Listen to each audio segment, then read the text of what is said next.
Hey, what's going on, guys? Welcome back to the motherfucking Green Room here at Midnight Double Feature.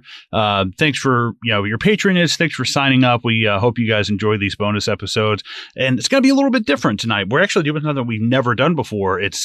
We're doing a commentary episode, which is not anything new. But along with me, no Zoheb, Danny, and no Matt. How you doing, buddy?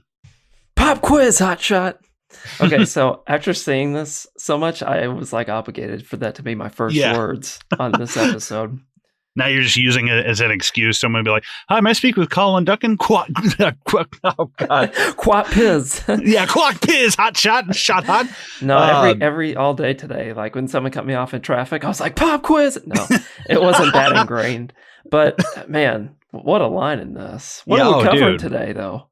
Yeah, fucking. Here we are. We're going to be talking about Speed from 1994. Yeah, not the that's drug right. Speed, but Speed 2. The good one. No. Yeah, Speed 2. No, what, don't click out of this. We're kidding. Dude, I was watching Family Guy working from home today, and I know I was watching Speed earlier this morning. I watched Family Guy in the background, and I was like, I know there's a Family Guy riff somewhere on Speed 2, and I can't remember what it is. It's fucking hilarious, but I can't remember what it is. But I've never even seen the second one. I mean, I'll be honest, I've only seen this movie maybe 2 or 3 times, this being like the third time, but I've definitely never seen Speed 2. Is it Cruise Control? Is that I think that is it. But I think, first of all, kudos on that guess if you truly didn't know the name of it. It is a continuous storyline. There are reoccurring characters. It's not Keanu Reeves. I haven't seen it, but I ended up looking up the info of it today out of curiosity because I was like, how did that end up? That's the type of movie I think I've caught on like the TV when I'm walking through like Walmart. Like, like 20 years ago. Yeah. No, yeah, I've never seen. I know it's got Jason Patrick from Lost Boys in it. Yeah, but I don't know shit. What I didn't know was that Willem Dafoe is the villain in it, and that was like, wow, that actually makes it interesting. But that's fucking crazy. I never just heard it's super cheese. Well, that and like I was watching something. It was Keanu Reeves on Jimmy Kimmel, and he was talking about why he didn't get Cruise, why he didn't take part 2, and they offered it to him, and like Sandra Bullock comes back, the guy whose Jaguar gets stolen comes back, like a bunch of people come back. I read that. Yeah, the dude's Jaguar, but he's in a boat this time. I'm like, what are the fucking odds? This guy can't get what did he do to even deserve this? Yeah, like that's the crazy part. We'll get to him in the movie. Well, I got something to say about that. Well, and Keanu Reeves was like, yeah, they showed me the script, and I was like, how fast can a cruise ship go? And he's like, I don't know if I can really get behind that. And it's like, this is a really kind of like once this concept is so good, but part of what's good is like its simplicity, but you can only really use this once. Like you can't really keep doing like, now you're on a train that can't go, slower than 75, blah, blah, blah. Oh, next thing it's like they're on a space shuttle like Fast 9. It's like, if the space shuttle goes beneath this much. But, well, this was kind of because, this was definitely something that has been on your list for a long time. I haven't seen it in years. Yeah, but what are my list? Sort of my list. Because I know watching this, there is nothing for us to really, truly, for us to dive into with like, maybe it's not like the cinematography is pushing like, Blade Runner 2049 levels. And I mean, some of it is just over the top for the sake of being over the top, like, we'll get into those moments, but, I think that this is probably the perfect one for us to do a commentary track on because we don't need to stop and pause this for certain moments that we think the director was like trying to give us like 3 messages in one when the elevator went down. Yeah. What does the bus mean? And if our after party patron, Daniel Cutler is really upset that I'm already kind of slicing it down a little bit because I know how much I read that she ended up really liking this when we announced that we were doing this. It is a great movie. Like it is a solid film, and like everybody that's in it is like exactly where they need to be. There are some like kooky moments that I think is super 90s, but because it like rolls with it, I think that it gets away with it. It just because it's of its time, and so it's kind of been on my list for that moment because it's a movie that you think about having fun watching, but at the same time, I never wanted to like There's no way I would spend 4 hours talking about this. I'd kill myself. So, like just sitting down with people and watching it with them and giving our own Mystery Science Theater 3000-esque, caption to it is in my head exactly what this type of movie is made for. And that list is very long. There's a lot of movies like that where I sit through it and just say dumb shit to myself and wonder if anybody else is wondering the weird things that's going through my head when I see it, or just like things you never really thought about or could relate to with it. So that's where really this lands. And that's the most that I can really talk about it, is in that regards. Otherwise, it's a fun movie. I don't know shit about most of the cinematography. I looked up the score because that guy worked with Hans Zimmer. Otherwise, I'm just ready to hit play on this after you tell us what your thoughts are on it. Speaking of, I saw Hans Zimmer is in the first music video that ever came out on MTV. He makes a cameo in Video Killed the Radio Star. And it's like, Hans Zimmer? And I don't know the context of it. I just saw it in a YouTube video. They're like, that's Hans Zimmer. And I was like, oh shit, hey, you're in the Video Killed the Radio Star? That's so weird. Weird, yeah. I pick up weird things. This is another really oddball one. There's a music video by a hip-hop group called A Tribe Called Quest. And they have a song called I Left My Wallet in El Segundo. And you don't have to listen or watch the music video if you don't want to. But, like, I swear to God, in the very first 3 seconds, it's Peter Dinklage. And that was in the early 90s. Oh, really? Dude, there's a lot of those you see pop up. Like, fucking Adam Savage is in, like, a Billy Joel music video in the 70s. There's, like, a lot of crazy shit like that. Man, I don't know we're getting off topic, but I watched that, like, for years. And then I finally said it one time on, like, some Facebook group, and I think somebody confirmed it. And I was like, no fucking way. I've thought that for years. I can't believe that's him, but totally believable. I love those. Especially like old commercials and stuff and music videos. It's like, hey, that's a young Michael Clark Duncan. What's up, dude? Like, he has the first lines in that. All right. So what's your thoughts on Speed? All right, let's get started on watching the movie. No. Right. I love this movie. Like I said, it's maybe the second or third time that I've seen it, but I remember this being a big deal because I saw it on, one of like the 6 channels, because we didn't have like cable or satellite till I was like 16. So we had like, that was us too until 11, I think. Dude, yeah, we had 2, 3, 4, 8, 17, 30 and 58. Yeah, that was it. WB 58. That was all like UPN. That was UPN 30. But I remember those because I would watch like Martin on UPN, and then my parents would watch like Seventh Heaven or Gilmore Girls on WB 58. But I remember this coming on Fox at some point, and this was like a big deal. It was probably fucking 98. The movie had probably been out for almost 5 years, but it was like, oh, it's finally on TV, and it was like such a fucking big deal. Do you have a problem watching this movie in that your dialogue is always the dubbed over version for Fox, because you just said that you used to watch this on TV all the time? Because the normal version of this movie and the dubbed version of it is fucking different. It's like Snakes on a Plane on TV different. Like the way that they change the lines around to avoid censoring it. Yeah. Are the lines from you watching it on TV, most of your, like, that part of your life where you're really, really memorizing this movie, is that overlap the actual cuss words in this for you? I think if I saw it more, because I definitely know what you're talking about, and like that for me was Tremors growing up, and I'm like, they're like, hey, we've got one more Mother Humper, and they would like change stupid little lines around. Mine was Goldeneye. Okay, so keep going. Oh hell yeah, dude, that's awesome. I was actually going to say, I like this movie a lot. There's really not like you said, a lot of meat on the bone. You got good guys and bad guys and romance and action and all this great stuff in it. But what I was thinking is like, man, you know what this would make such a great triple feature with is 2 movies that I already thought would be a great double feature are The Fugitive and The Fugitive and all right, I'm already on Jesus. Board. I know it was the Fugitive, and there was another. Spark your memory. Stallone.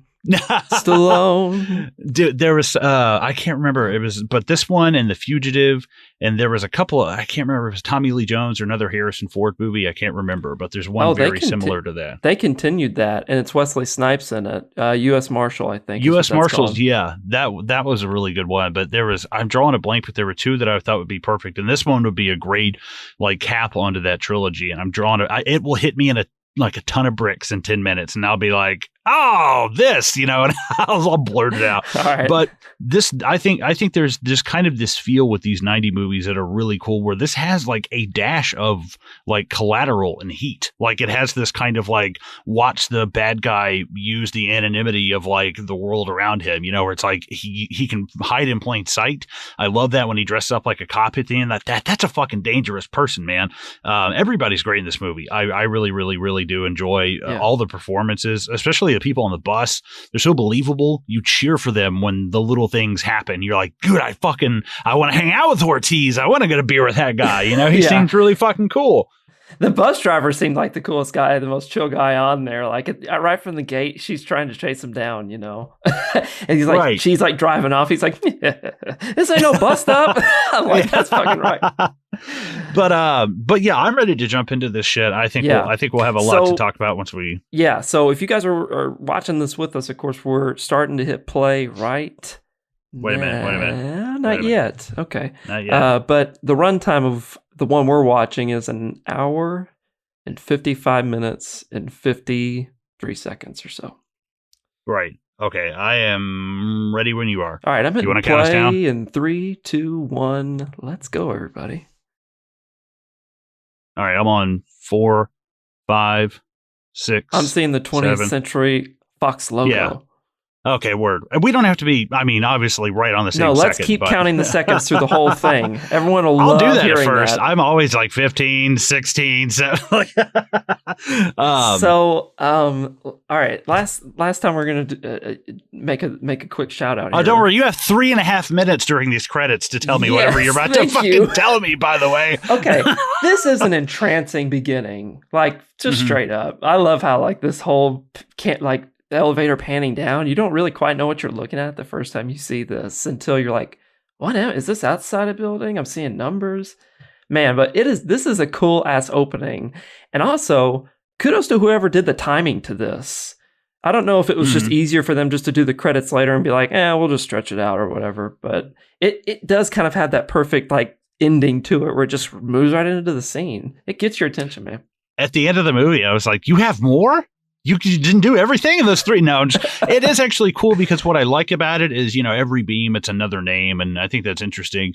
But it's also showing you exactly how far these fucking people are going to fall if they die. And it's like, oh, shit, I didn't really think about that till after you see it. Like, it's just drawing out this like, oh, my God, it feels like you're just, it's like when you're seeing just, it's like, when is this going to end? It just keeps like pouring out. It's like, where's all that coming from? But at first I was definitely like, oh my God. But on another viewing, I definitely appreciated it more. But this definitely does have like, and especially this is what gave me like Heat-ish like vibes, Pacino, De Niro, Heat, the blue and the cold seal kind of thing, but also definitely Die Hard as well. Cause there was a lot of Die Hard, esque movies like this, but, apparently Joss Whedon took a pass on the script of this.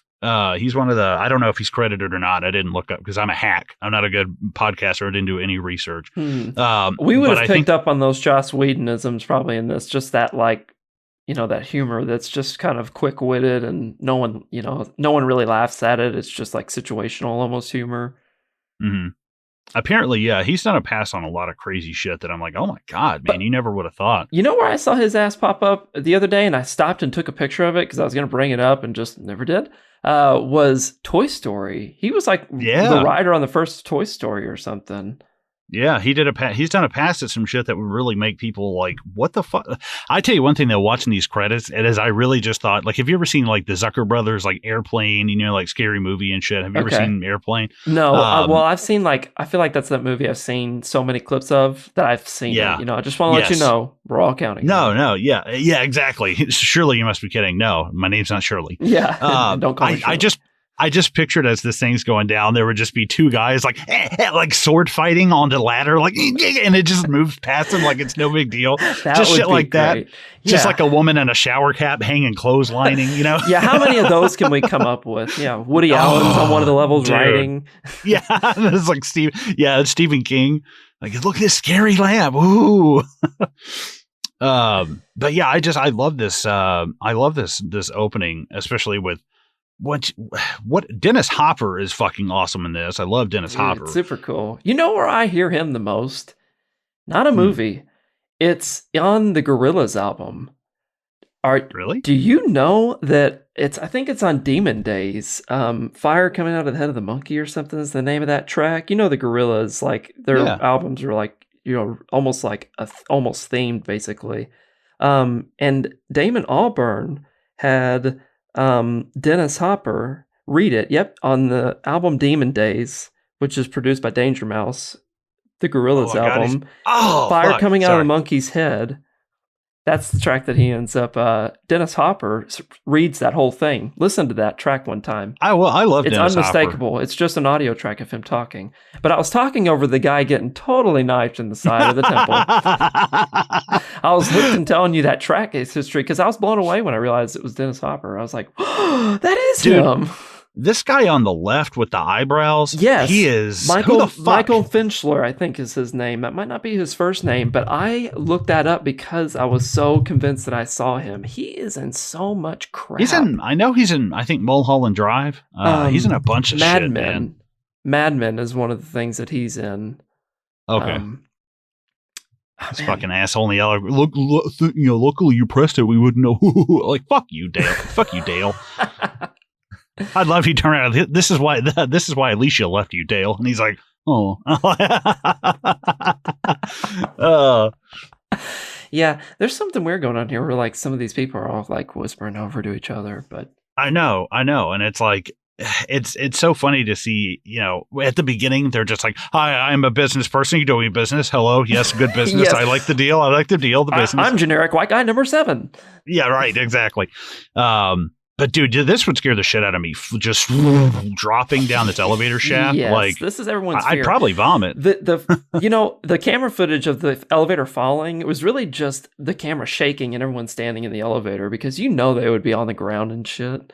Oh, hell yeah. Also, dude in the back that's like, damn, Bob, what button you press? I'm like, yeah. Are you really that fucking calm? Yeah, well, is that really your first question? What button did you push? What does it matter what button I pushed? The elevator fucking stopped. Dale? You fucking idiot. Doesn't matter what button I pressed. I hate that. You think I have a fucking button over here that just cuts this shit off? Why the fuck would they put that there? I hate to be the guy that's like, did you know? But holy shit, I love the cop car going over that hill. Dude, I love it, but I'm like, really, dude? Is that not the greatest part of the I just wanted the car to go flying over and fucking land, but there's our boys, Jeff Daniels, Keanu Reeves. Dude, they're in the flesh in this, and they are just outstanding in this.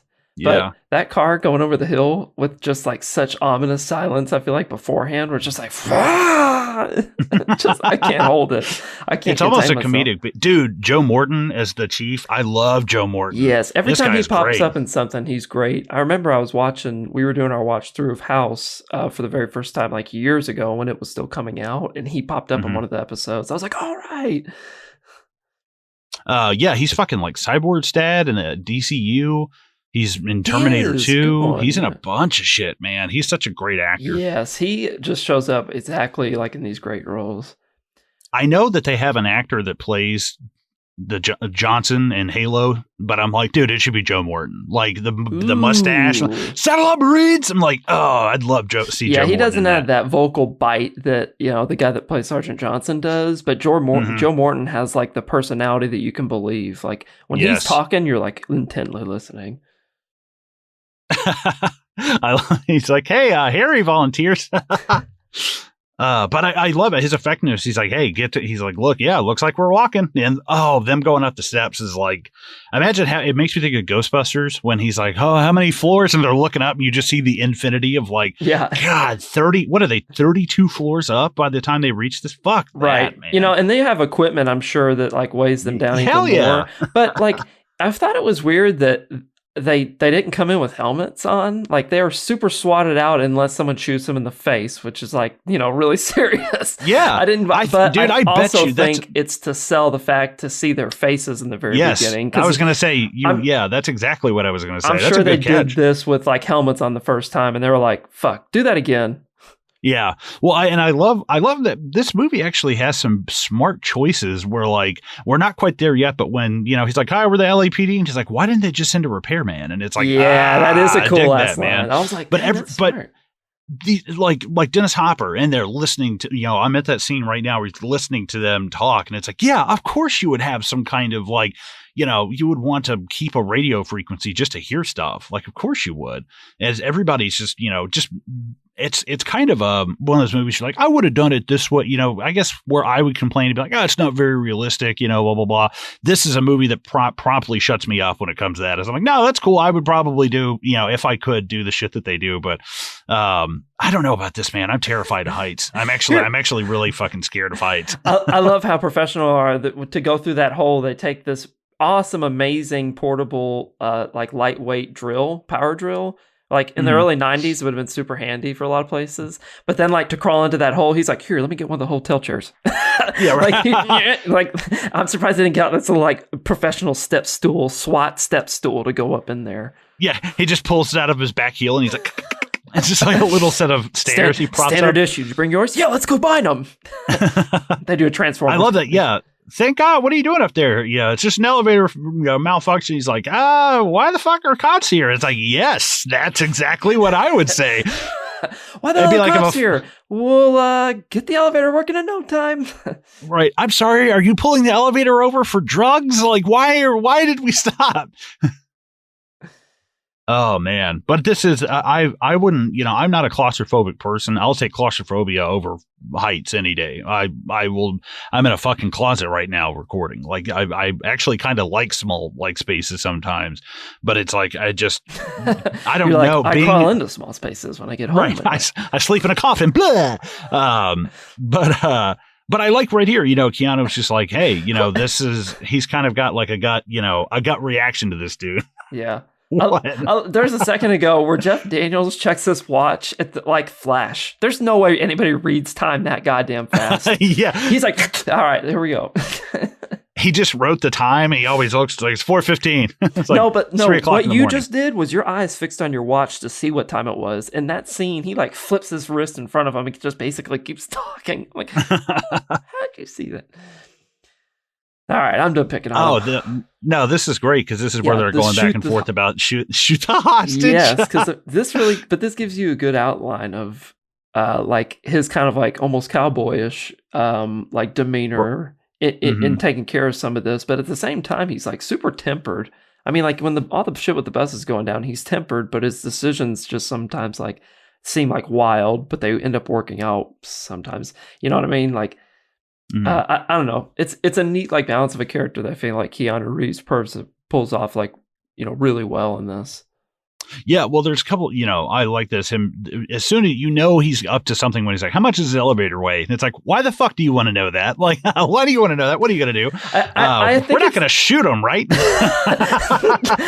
Did you not hear me? I said, shoot the hostages. Like, this would have turned into like a really fucked up story if he was like, shoot the hostage. And then he just shot the whole elevator from spray and pray. Just like dual wielding. Dennis Hopper teams up with them. Speed 2 is like, like them building an organized crime. Like syndicate. I love them. I love when they're sitting there talking to him about, to just go for the clean shot or whatever, because I'm sitting there and I'm like, this is the same year. And I don't know why these two correlate, but I was just looking at Jeff Daniels. And I'm like, it's the same year you did Dumb and Dumber and you looked like a dog, like with that haircut. He looked like a blonde dog. Same fucking year he put out two of the biggest movies of the 90s. Like that's fucking. Definitely one of the best comedies of all time. Tones too, right? Because he's making the most annoying noise in the world, and in the other movie you're talking about, and then this one he's like crawling on an I-beam on top of a skyscraper, like fishing a crane hook through a vent to like get an elevator. I mean, it's just completely wildly different things. And even later in the movie when he's burdened to his desk or whatever, he's like even limping around like, I know this asshole, I've seen him before, like he's still really in it. It's just completely different characters. I'm glad you pointed that out because I wouldn't have pointed that out about him. Dude, yeah, I love Jeff Daniels, and especially like just seeing these two, he's lowering him down 30 more years to this. You get a tiny pension and a cheap gold watch. Man, you said that perfectly in sync with him on my screen. That was eerie. Excellent. But they drop that hint around to the point where if you are rewatching this, you're like, oh, the Gold Watch. Let's all laugh about the Gold Watch. It's some good. I like it's definitely something now where it's like it's simple setup, simple payoff. Yeah. Like it's awesome. It's a neat little like line for him to fill it in. They are incredibly talkative for there to be bombs here. Because the next day when they have bombs, like they're not in these types of moods.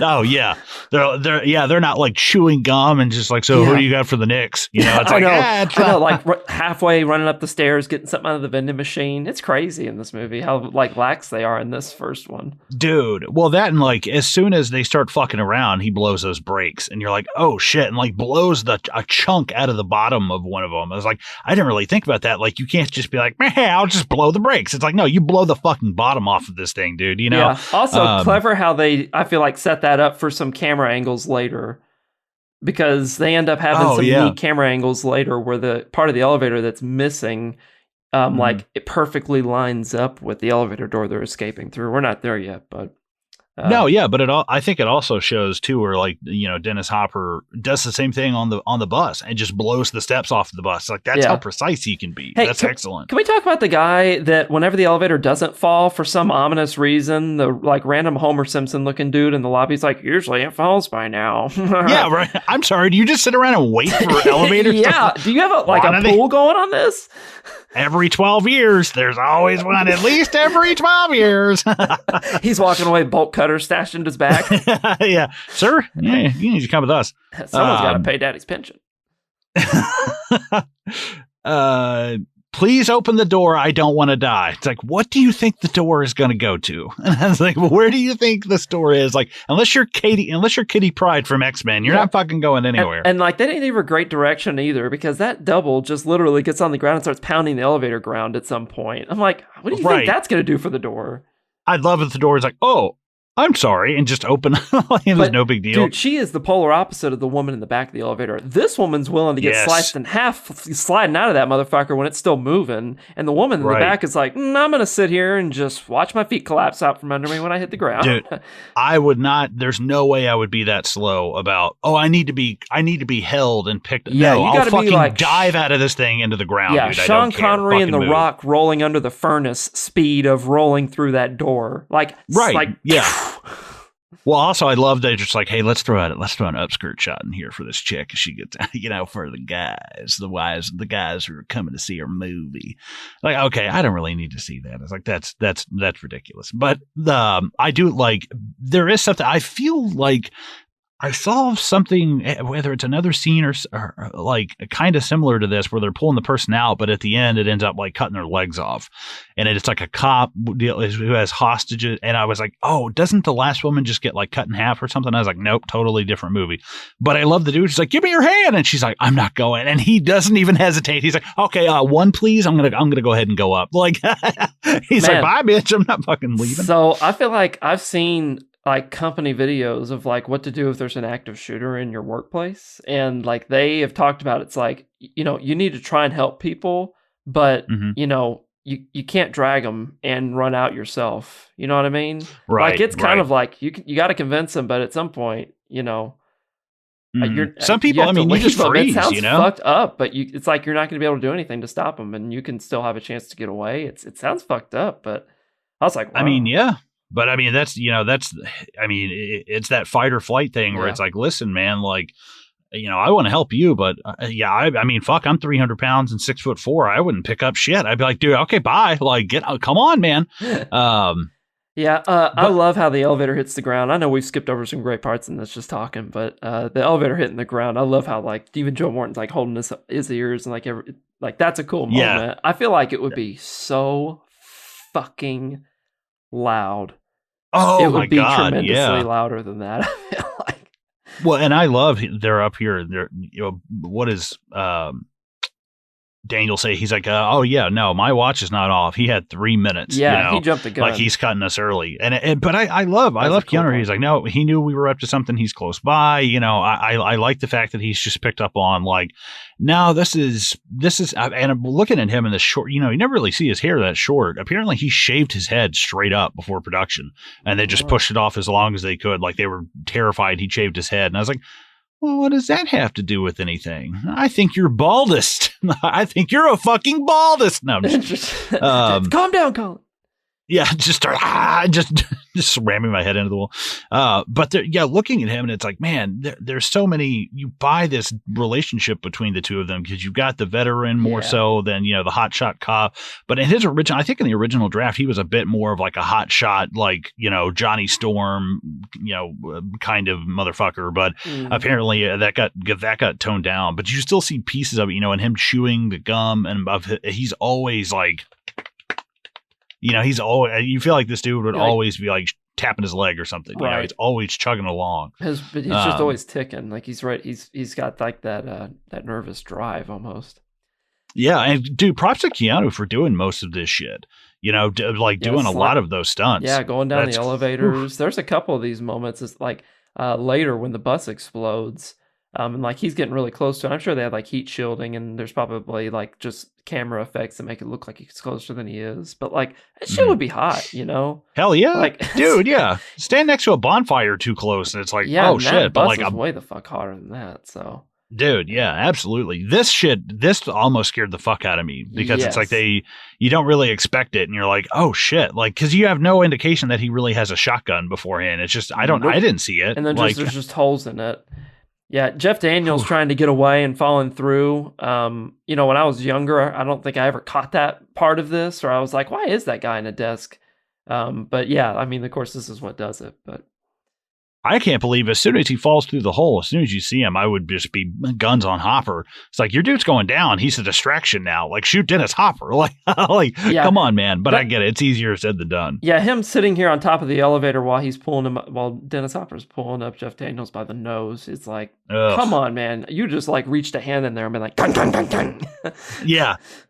I mean, you're about to shoot him in the leg. Apparently, just go for another leg shot or something. I don't know what to tell you, but trying to kill him taking the elevator up, it's just like, I could just shoot you. I could just shoot through the roof of this and kill you, but I don't want to, the ammo and the gunshots, like the cops are hearing the shots at this point. So it's like, shit, like this guy really is like, if I can kill you quietly, I will kill you. Like the security guard with the shit in his head. And it's like, damn, this guy really is like not wanting to get it, not to draw any attention, Yeah. They say it later, crazy, not stupid. He is very he's not an idiot about any of this. Although the fact that he forgets he ran out of ammo. Right. I wonder if it's him, like, if he knew he was out of ammo, but like, hey, fucking trying to catch his bluff or just trying to like fuck around with him. Because he's quick to grab that trigger. Yes. Yeah, absolutely.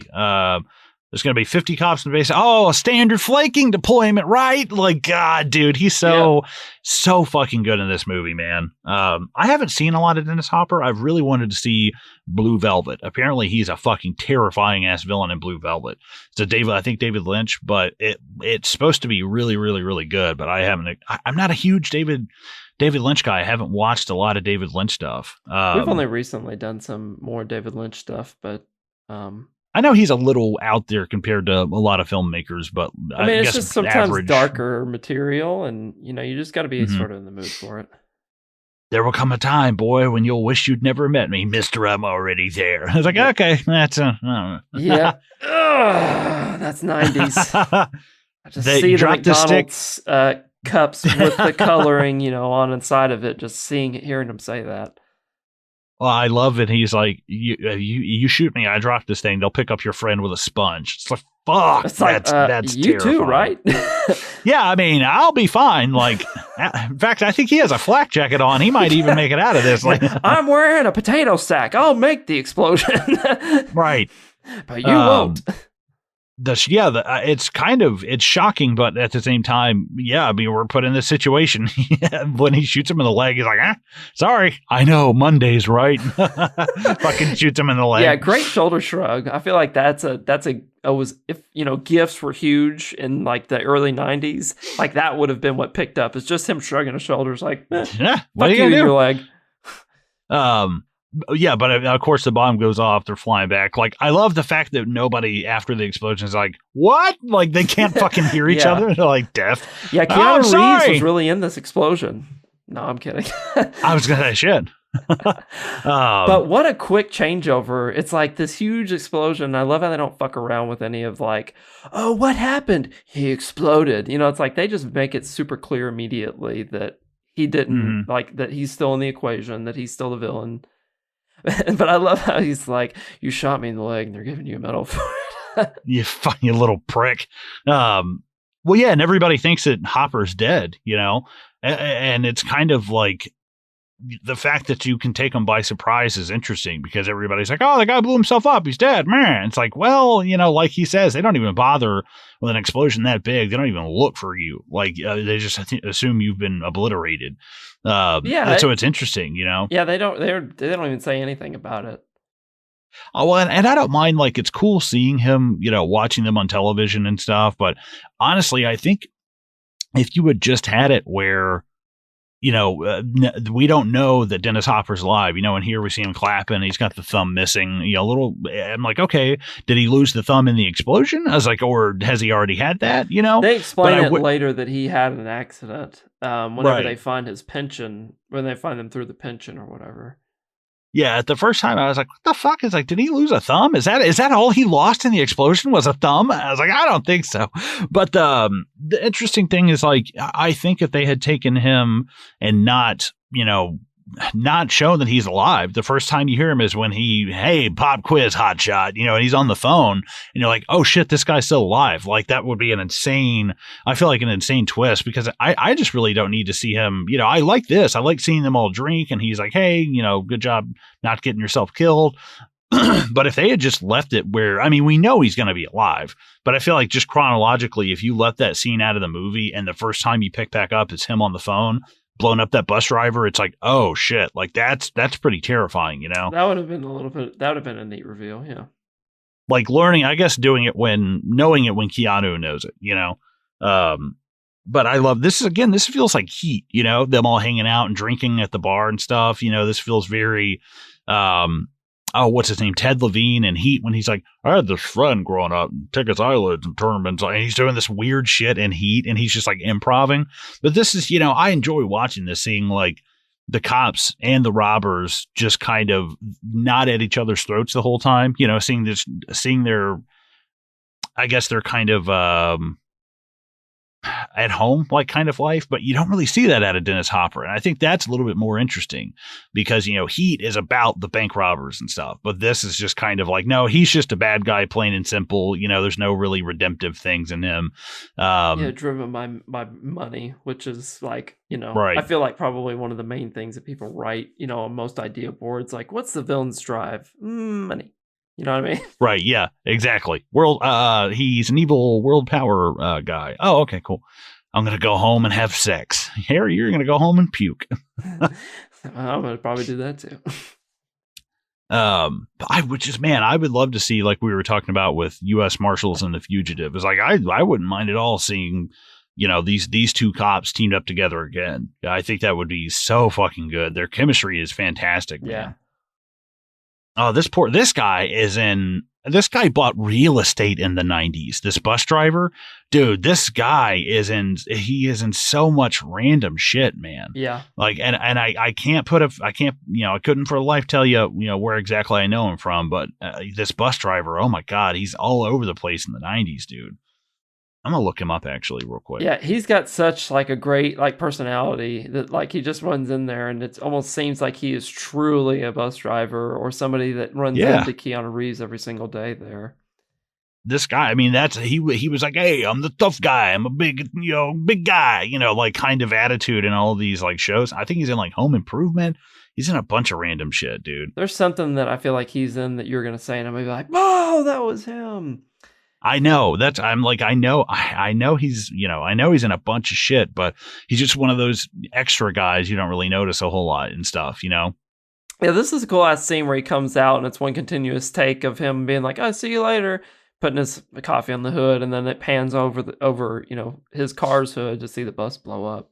It's actually a pretty trippy like reveal when you're first watching this. You're like, oh my God. Right. Well, and the fact that it just keeps rolling and it's about to hit that van as it just it's like, oh my God, man, just seeing. And again, like you described, like the flames are so hot and him holding up the t-shirt, trying to like shield himself is like, it's so hot right there. That's if you had wet clothes, they'd be dry by now. Like, it's fucking ridiculous, man. I mean, that's sad to think about. That's his buddy that he probably talked to every, he on a really normal basis, to the point where he came in and picked on him when they were grabbing breakfast, and he just died. He blows up right there. It's crazy. It's a good way to get your attention in this. I mean, it's a great pace. It's not too over the top, I don't think. Maybe him knowing the phone number to the payphone right there. How do you think Dennis Hopper figured that out? Do you think he like went to it and called it? Was like looked around, thought about the angle, was like, try the one next to it, Yeah, because they never really show. Is he in like an office building somewhere the whole time? He's like they don't in some ever car, really. But you can see it, behind him. Yeah. I mean, like after when he's looking at the trash can and stuff, and I was like, "Are you in like an office building somewhere? You're like downtown. Like where the fuck are you?" Like I like the geography of this is confusing. You ruined a man's life work and think you can walk away? I love him, dude. He's so good. And the way he holds the phone is it's like, just swap to the fucking other ear. Yeah, no, he ain't doing that. He really has to drive home that he used to use his other hand and talk with his left ear. Right. But no longer. Right. That's no longer. I would just love to see him giving somebody the finger and it's just the finger and no thumb. So I was like, whoa. Yeah, it's got super finger. But here we go. If Keanu Reeves in the payphone while Dennis Hopper's like, tomorrow morning, you get the... And he's like, wait, are you in the car over there? Yeah. I can see you. Keanu's leaning against the car, talking on the phone. It's that close to the payphone. I can see your hair. He's like, no, it's not me. Don't come any closer. Is that Taco Bell in your passenger seat? I love, but yeah, this is, I mean, you try to take any passengers off the bus, I will detonate it. We get our hook. I want my money by 11 a.m. Can you send me the rules in a PDF? Fuck. Well, that, and like, I love, and this is something that I really do love is that it's not afraid to be a high concept movie. I think they shot this for like 30 million and ended up making like 300 million, something absolutely absurd. Yeah, it made way more money than it spent. I read that too. They were pretty happy about that. Yeah, like I think that, what was I reading? One of the most highest return profit movies ever is Super Troopers. I read that this broke like a record in South Africa. Like it's like this movie is cultish in many ways. It's cool. Yeah, no, and it's great. I think it has a lot of 90s stuff, but a lot of awesome 90s stuff. All right, here we go. Here's Sandra Bullock, man, the perfect other half of this movie. I don't want to go past the very clever "money isn't everything" ad on the back of the bus. Next time you see the ads, the back of the bus, check out the ad that says "money isn't everything." It's like, yeah, right. It's so perfectly placed in that shit. It's like the whole bus and the whole, like that bus kind of like represents to Dennis Hopper the 3 million or whatever he wants. Right. Well, the whole time I love that that's on the back of the bus. I love Alan Ruck, the guy who sits behind her reading the map from Ferris Bueller's Day Off and Twister, Spin City. Like he's one of those guys that, I don't think he ever, was it like a leading kind of thing, but it's like that is a very recognizable guy, like very hard to confuse him with other people, but he never really did a huge, besides Ferris Bueller, Yeah, I always think of him in this and Ferris Bueller, honestly, when I think of him, but yeah, what was the TV show that he did for a long time? Did you just say it? Spin City. Okay, that's what I thought it was.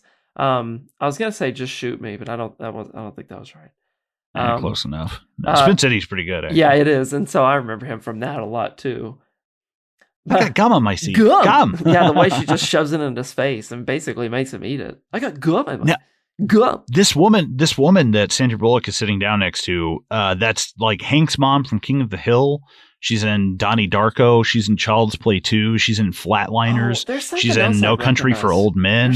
She's in a bunch of shit. Yeah, she is in a lot of things. She's also the reason these motherfuckers almost die like 45 minutes into this movie, which, by the way, I forgot, I realized watching this recently, I was like, man, the bus? doesn't come into play in this movie for a long time. Like a lot longer than I remember.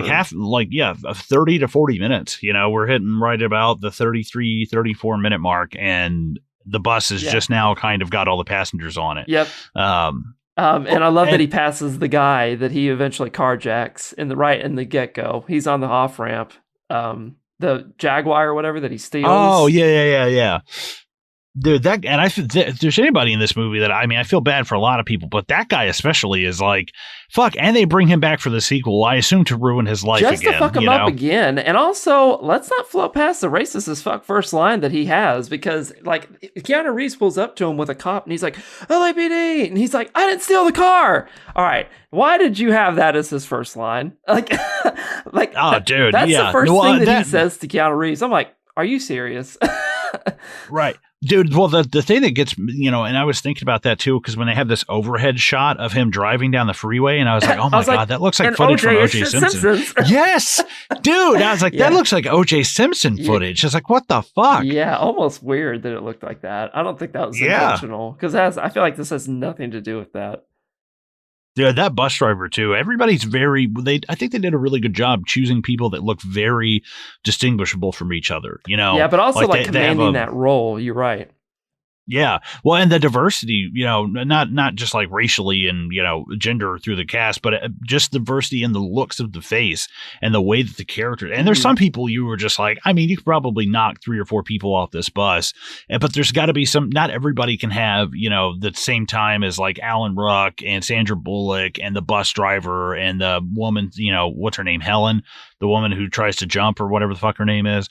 You can't spend that much time on everybody, but there's, some of these people are major characters in this, especially like Ortiz, and without having any kind of like billing, Sandra Bullock would probably be on the fucking cover, but Ortiz is like, I feel like that you should put that guy's name on the cover. He does a lot of really good shit while this bus is going down. Like, the guy who's we're finally to the guy whose car is getting stolen. That dude needs to be in the credits too. Oh yeah, I was like, dude, I wish he would have gotten on the bus with them at some point. I didn't mean to be here. Like you just how did I end up here? Yeah, no, like they don't ever explain it. He's just it's like Speed 7, and he's like, "Won't you people leave me alone?" They just keep following him. Why did you follow me onto the subway? Like it's just like absurd. I bought my son a bike. Someone strapped a bomb to it and blew him up. What the fuck? It's a sweet car too. I love that car. Just slow down. Just slow down. Like at one point he's like, "Whoa, cool ass move," but slow down, okay? Like, yeah. I can appreciate craftsmanship, but still slow the fuck down in my car. Yeah, and he doesn't hit anything on it. Man? But I love how defeated he is by the end. By the time he rips the door off, which we aren't to yet, he's like, "Can I have your phone?" And he's like, "Take the goddamn phone, man. Go ahead." Like he's like, "I'm good. Yeah, you take whatever you need." Like you said, at this point, it's a moot point. It's like, it's considering what's at hand. I know. Like rips the door off, and he's like, "Can I have the penny I found in your glove box?" I saw you had a Snickers in the glove box. Is that for grabs? I love Ortiz, man. That guy sure has a heart on for this bus. Yeah. But if he had a car, he wouldn't have needed the bus. So, shouldn't you guys have been a little alarmed at that point? Okay, so this guy definitely doesn't need transportation. So, but I think that's pretty much what goes down is when he's finally like, okay, no, something's seriously up. Yeah, something's wrong. When the sign hits the thing. I love how everybody finds out about the bomb at different times. And whenever Keanu Reeves is like, "There's a bomb on the bus," the guy whose car got hijacked goes, "There's a what? Oh, hell no." Fuck. Yeah, everybody finding out about it has different reactions. The guy driving the car, who's obviously not in any real kind of threat in the long run, probably, is like, "What? Hell no." But the bus driver sees that and is like, "Oh my God," his foot lets off the gas. Yeah, I love it. Well, and I especially love how they're showing all the people on the bus reacting, but the guy who's got the revolver is especially kind of looking out, very curious. Is like, "Oh, what's going on?" Little subplot that they hide in there throughout the whole time. Because the second that he's trying to get on the bus, that guy starts getting uncomfy. They start showing him kind of shuffling. Yeah, well, dude, and as soon as Sam sees the the thing, he just starts slowing down, and you feel it. You feel it in Keanu right here. No shit, no. Oh God, it's so good, man. Yeah, Keanu's like quick, energetic reactions to this, like he's really there. It just sells this shit, man. I don't think anybody else could have really maybe done this.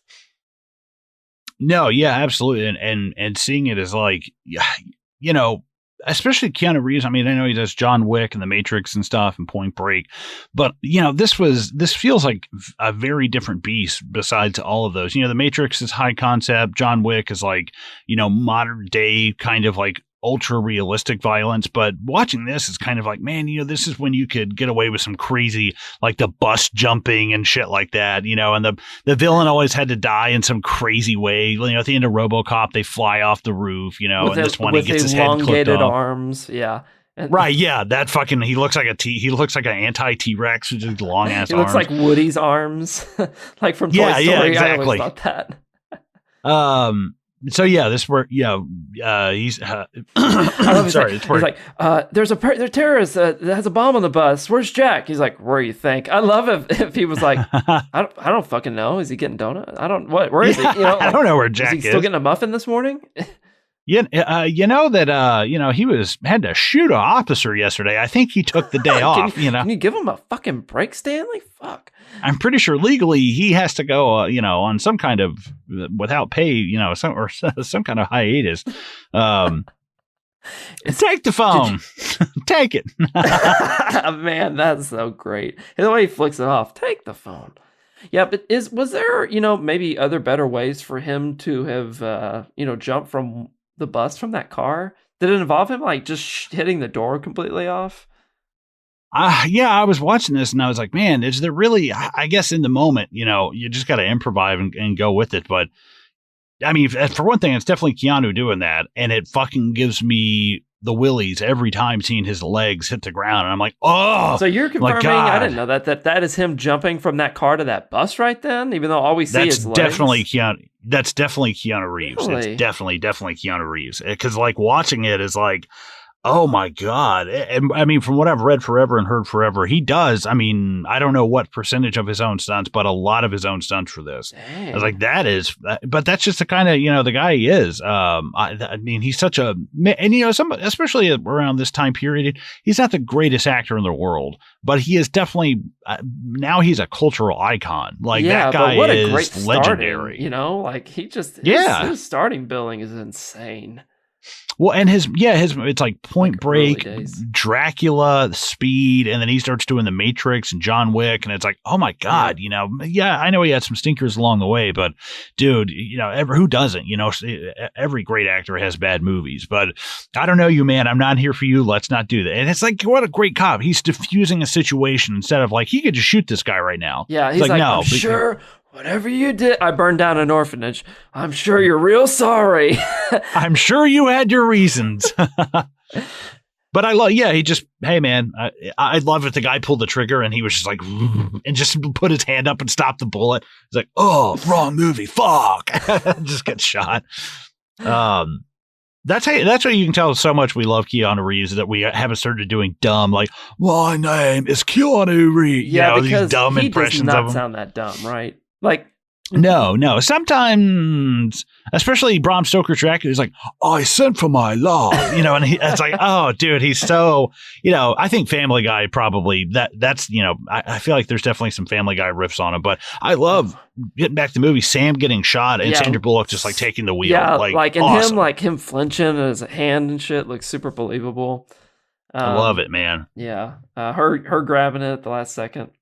Well, all while like he's having this like super quick fight off with whatever this guy did, knocked over a lemonade stand or something. Yeah. We never know what he does, so I'm just gonna assume it's something like really, really something he's super sorry for. Well, and the fact that nobody, the fact that nobody gets up and helps this cop, and it's like, dude, walk up and just, somebody from the back get this guy in a headlock or something. Like this, it's going to go fucking bad. But But yeah, that's where he basically, that bullshit. Yeah, that's some funny joke. And I was like, I hate this fucking guy. It's like, are you a real person? To have taken that bullet and not Sam. Because did you just see everything I went to and went to the trouble of doing? Like, I even like let a criminal get away right then that pulled a gun on me. Like, that shit would not fly today. And and that one guy's like, real funny joke. What's really going on? No, I jumped to the bus on my day off for fun, you know. It's a reality show. It's candid camera. Extreme. And now we can't go under 50 or everyone dies. That's real. What's funny is the line where she's like, I've had my driver's license revoked. She actually had to train to drive a fucking bus. Like, she got her license to drive it. And I was like, that's cool. Fucking cool, man. Yeah, that's interesting. I bet a bus takes a CDL, but I've never looked that up. Oh, that big bitch of a vehicle, dude. I can't drive, like, even jacked up kind of trucks. Like, my brothers both drive big trucks. I can't drive that shit, man. Like, it fucks me up big time. Just practicing Grand Theft Auto and then... Start slow. Yeah. Go get your Ranger out in the woods in San Andreas.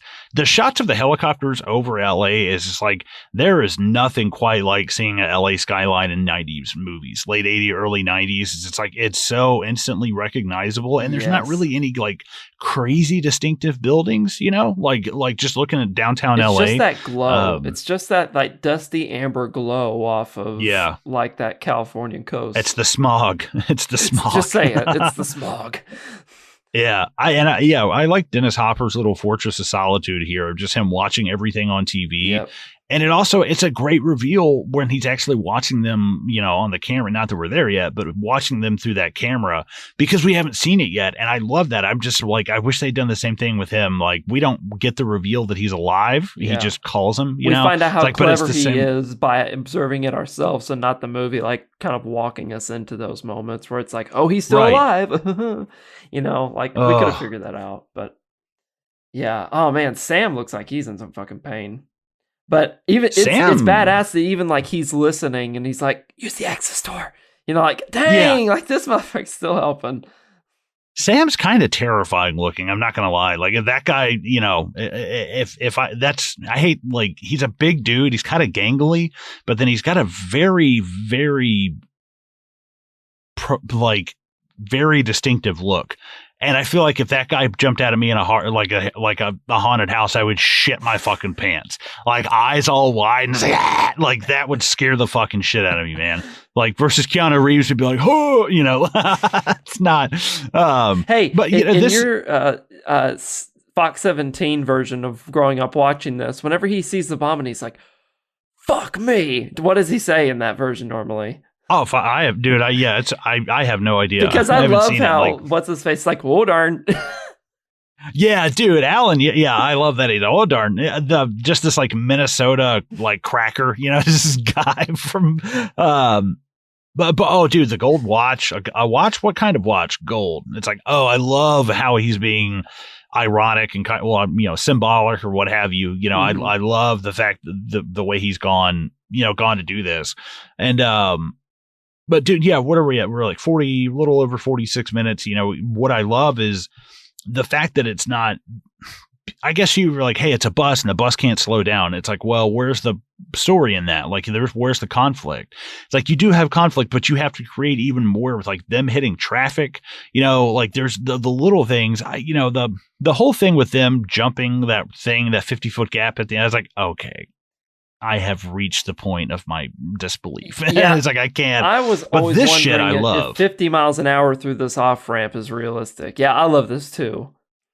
Oh, it's so good. Them just smashing the water and just, just little things. You're driving a 4-ton vehicle going 50 miles an hour and you can't stop it. Face it. It's not even. Sorry. Yeah. In your life, you have thought about this scene when you're taking off ramps, haven't you? Oh, dude, yeah, just blasting through everybody. The way they film this, like, it makes it so, like, I feel like have seen, like, off-ramps in your life where you're like, you know what? I fucking hate waiting at that goddamn light, and I wish I could do this the way they do it. Like, just blow past it, or just ripping everybody's mirrors off. Everybody through with this bus that has a steel outer frame. Because, like, this thing, it takes a beating. It demolishes through cars, like, That thing is just, I swear to God, they had to have made it out of steel, like one solid block of steel.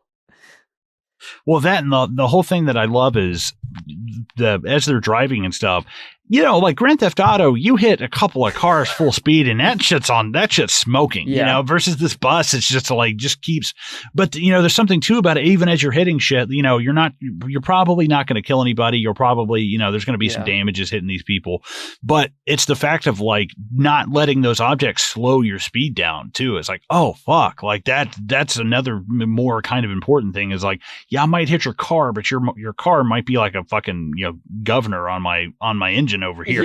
Get off me. First of all, I don't know why this is always one of those little subtle lines in the whole movie where he's watching the football players. We passed this like a minute ago, and he's like, "Yeah, oh, yeah." But also, are those tapes? Because it's it's like 9 a.m. Who's fucking playing football at 9 a.m.? Get the fuck out of here. It had to have been, I don't know. Yeah, I don't know. It's just like he just watches the same tape of the same game over and over again.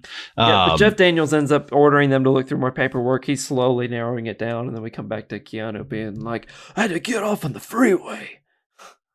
Oh, dude. Well, and I couldn't help it. The 2525 on top of the bus makes you think of a terrible show that used to come on. It's like in the year 2525. I think it's Cleopatra 2525. It's some terrible show that used to come on UPN. It was a terrible sci-fi Canadian made show in the 90s called Cleopatra 2525 or something. And I was like, oh my God, you brought up enough 90 references that there's a portal to the 90s appearing in my room right now. Everybody has a Capri Sun in their hands. And Tamagotchis. They have everybody has trip pants and what's happening? Come with us. Have you ever heard of Green Day before? All right. I love, dude, them just plowing through the streets. But then we pull up on this lady why would you put cans in a baby carriage? It's it's my baby. And she's But man, I love the shot of the bus flying past that stunt woman, walking really close to it with the cart. If you catch that, it's they basically drive past somebody doing it really. But where they put the camera and how they catch flying by that woman, it's pretty believable. They're like, oh shit! You almost get hit. And I just admire because it's not we shot some of this on a soundstage. It's no, you didn't.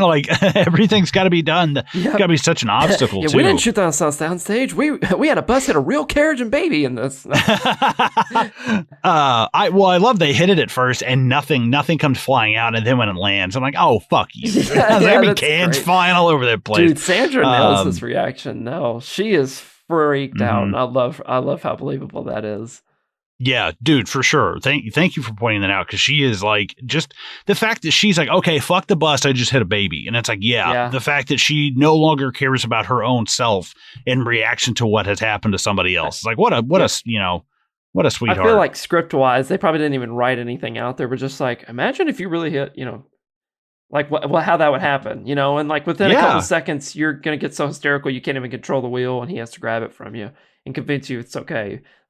She's basically just freaking out. Love it.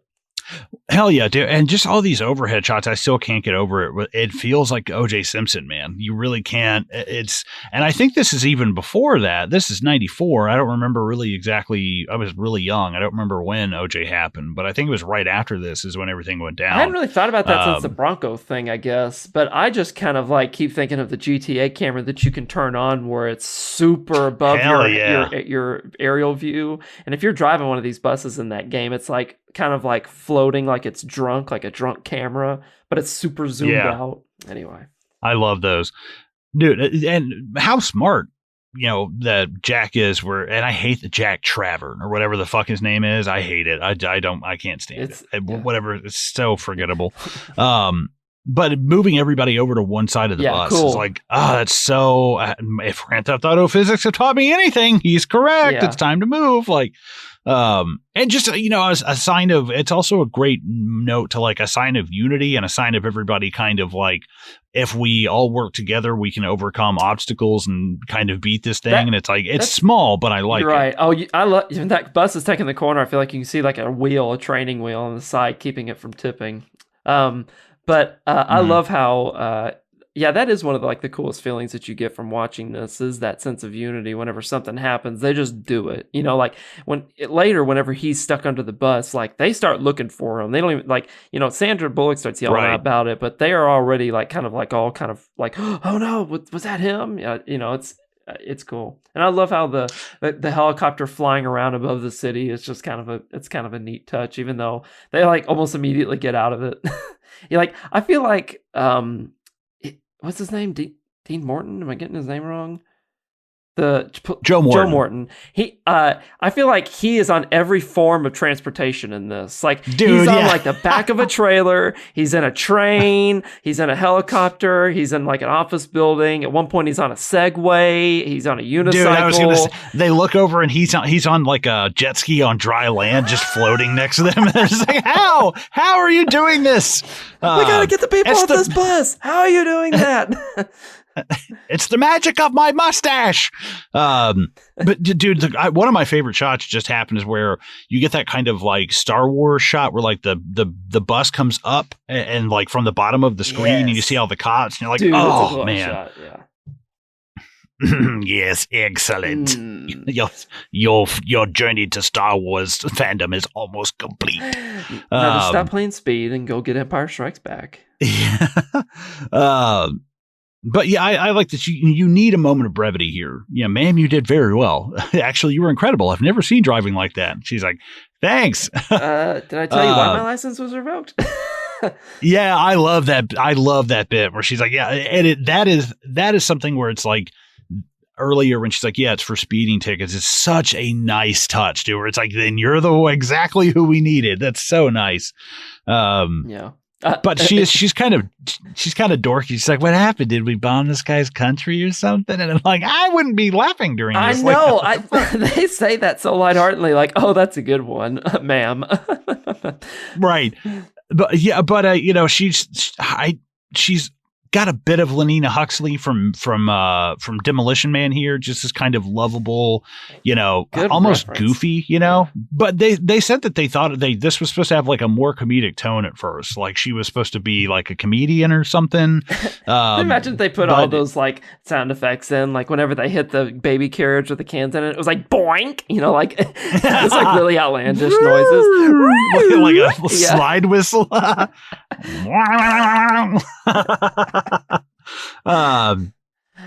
Oh, dude, yeah, Jeff Daniels. I love, but I like the fact we're not just on a fucking crazy drive the whole time, and he's like, no, this requires desk work.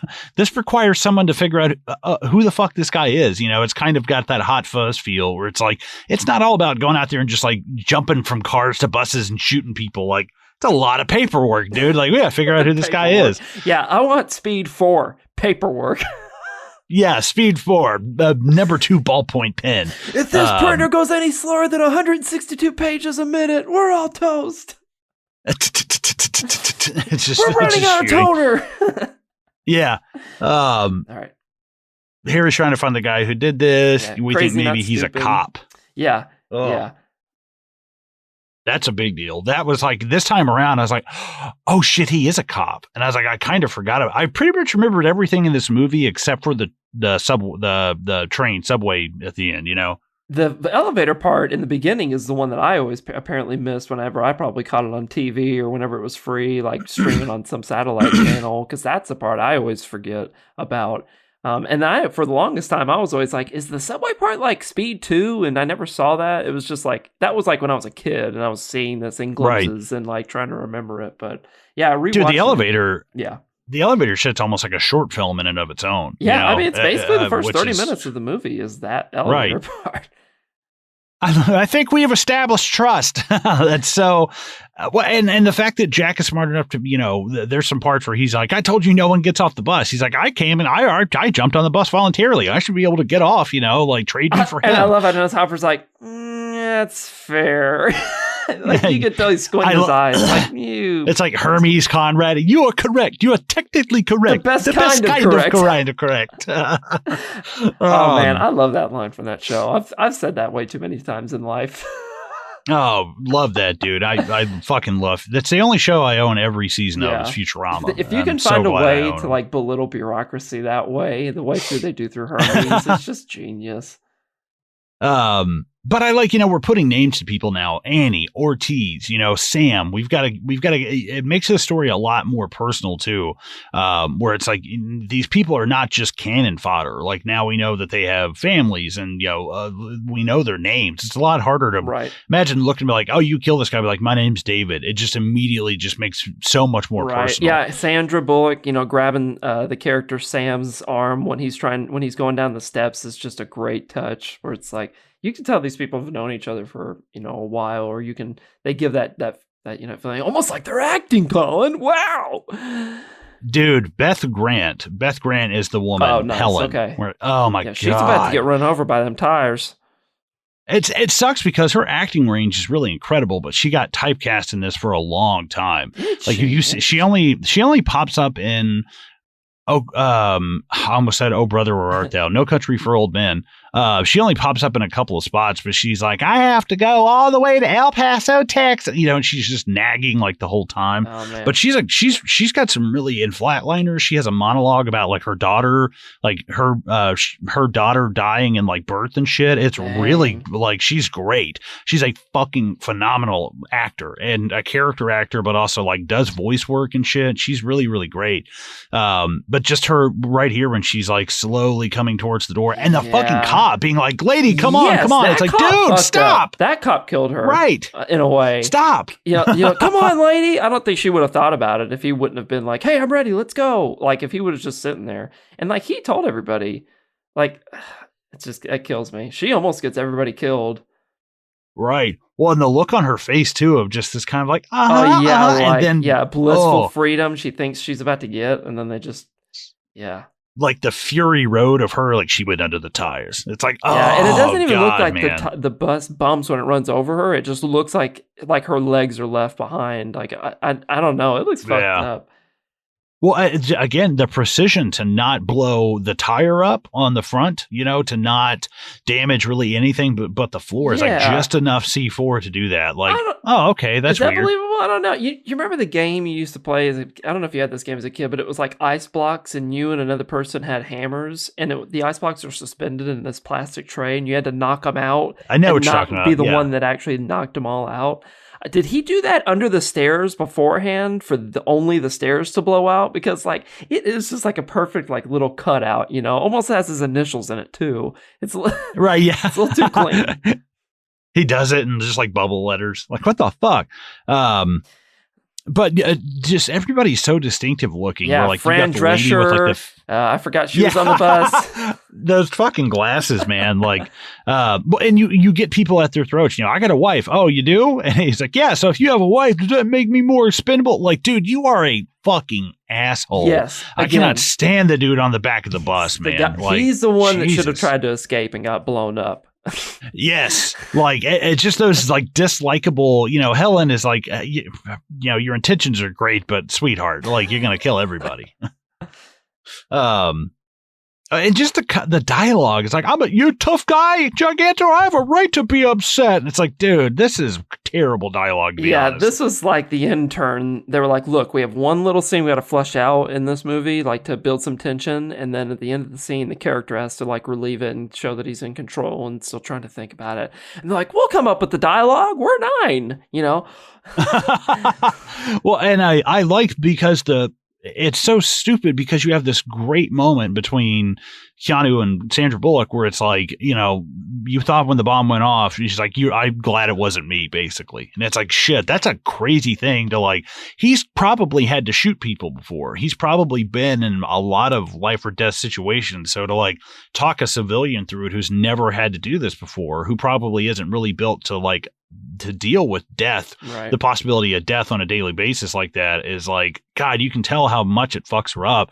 But there's moments where they do this back and forth where like after Jeff Daniels is killed and he is now in this moment and she's like, hey, you got to come back. Like, I can't do this all on my own. Yeah, part of him, like, I think, rubbed off on them in the sense, or at least that's what they're trying to convey, is that, his grace under pressure in the situation eventually rubbed off on them. It was, I guess, that useful or whatever. But sir, we have a serious problem. Yeah, you know the highway you said that you looked at and made sure that they could use? It's not done over. It's not over. How? It's not what? Everything's done except for this 150. What construction company gets that close to being done and doesn't finish the fucking thing? That part of it done. 50 feet. Like, well, I'm only getting paid for 49 feet of work. I'm not going to be able to. Can you imagine them sitting at the dock and the ocean where the ship came in? Because, that's how bridges are brought in. And they're just like, hey, they brought in 49 pieces. Hey, we needed 50. Oh, man. Dude, it makes me think of the guy from Futurama who's like, that's why I developed this tough guy persona, because I got to deal with the human condition. Like, that guy is so fucking funny, but I love Joe Morton where he's like, fuck, you're fired. Everybody's fired. Yeah, that's a great line. But maybe there's a gap in the road. It's like truck. Sorry, everyone was like, all right. Yeah, everybody's just like, all right, bye. See you later. I was like, dude, at what point do you not just like skyhook this motherfucker? Like Dark Knight, just have everybody hooked up to just like it just sucks them out like fucking sardines. Like I would love to see that. They just blow the back off and just everybody jump. That would be a bitchin' scene. Yeah, hell yeah, dude. I'd love to see that where it's like, all right, everybody line up. Just like. And then the douchebag in this movie is like, yeah, right. We're getting skyhooked out of here. No. He just pushes him out onto the freeway. Yep. He fell underneath the tires. But dude, breaking it to these people, there's a gap in the road. And some of these I'm like, man, these people in the back that they cut to, it's pretty much, it's all women, but I'm like, I kind of wish we would rotate these people and bring, I don't need, again, we can't give everybody a 5-minute story, but I would like to see a little bit more of them. You know? Every time I watch this, I do the game of trying to figure out if I spot somebody I never did before. And that scene where they're like shuffling around in the back of the bus, I swear to God, it's like one of the only times you see those people. I don't even think you see them leave or escape. It shows only and that's where I really paid attention later. I'm like, all right, who's getting off the bus? Do I recognize them? And you know them all, but right? Yeah, some of these people I think we just have to assume die in the end. Yeah, they're just fucking dead. Fuck them. No, Prince of Darkness by John Carpenter is bad about that, where it's like, who the hell is this guy? And like Zohab and I covered that. And at one point we were like, dude, I swear to God, they're just pulling like catering and like Best Boy Grip, and they're just throwing these guys in here.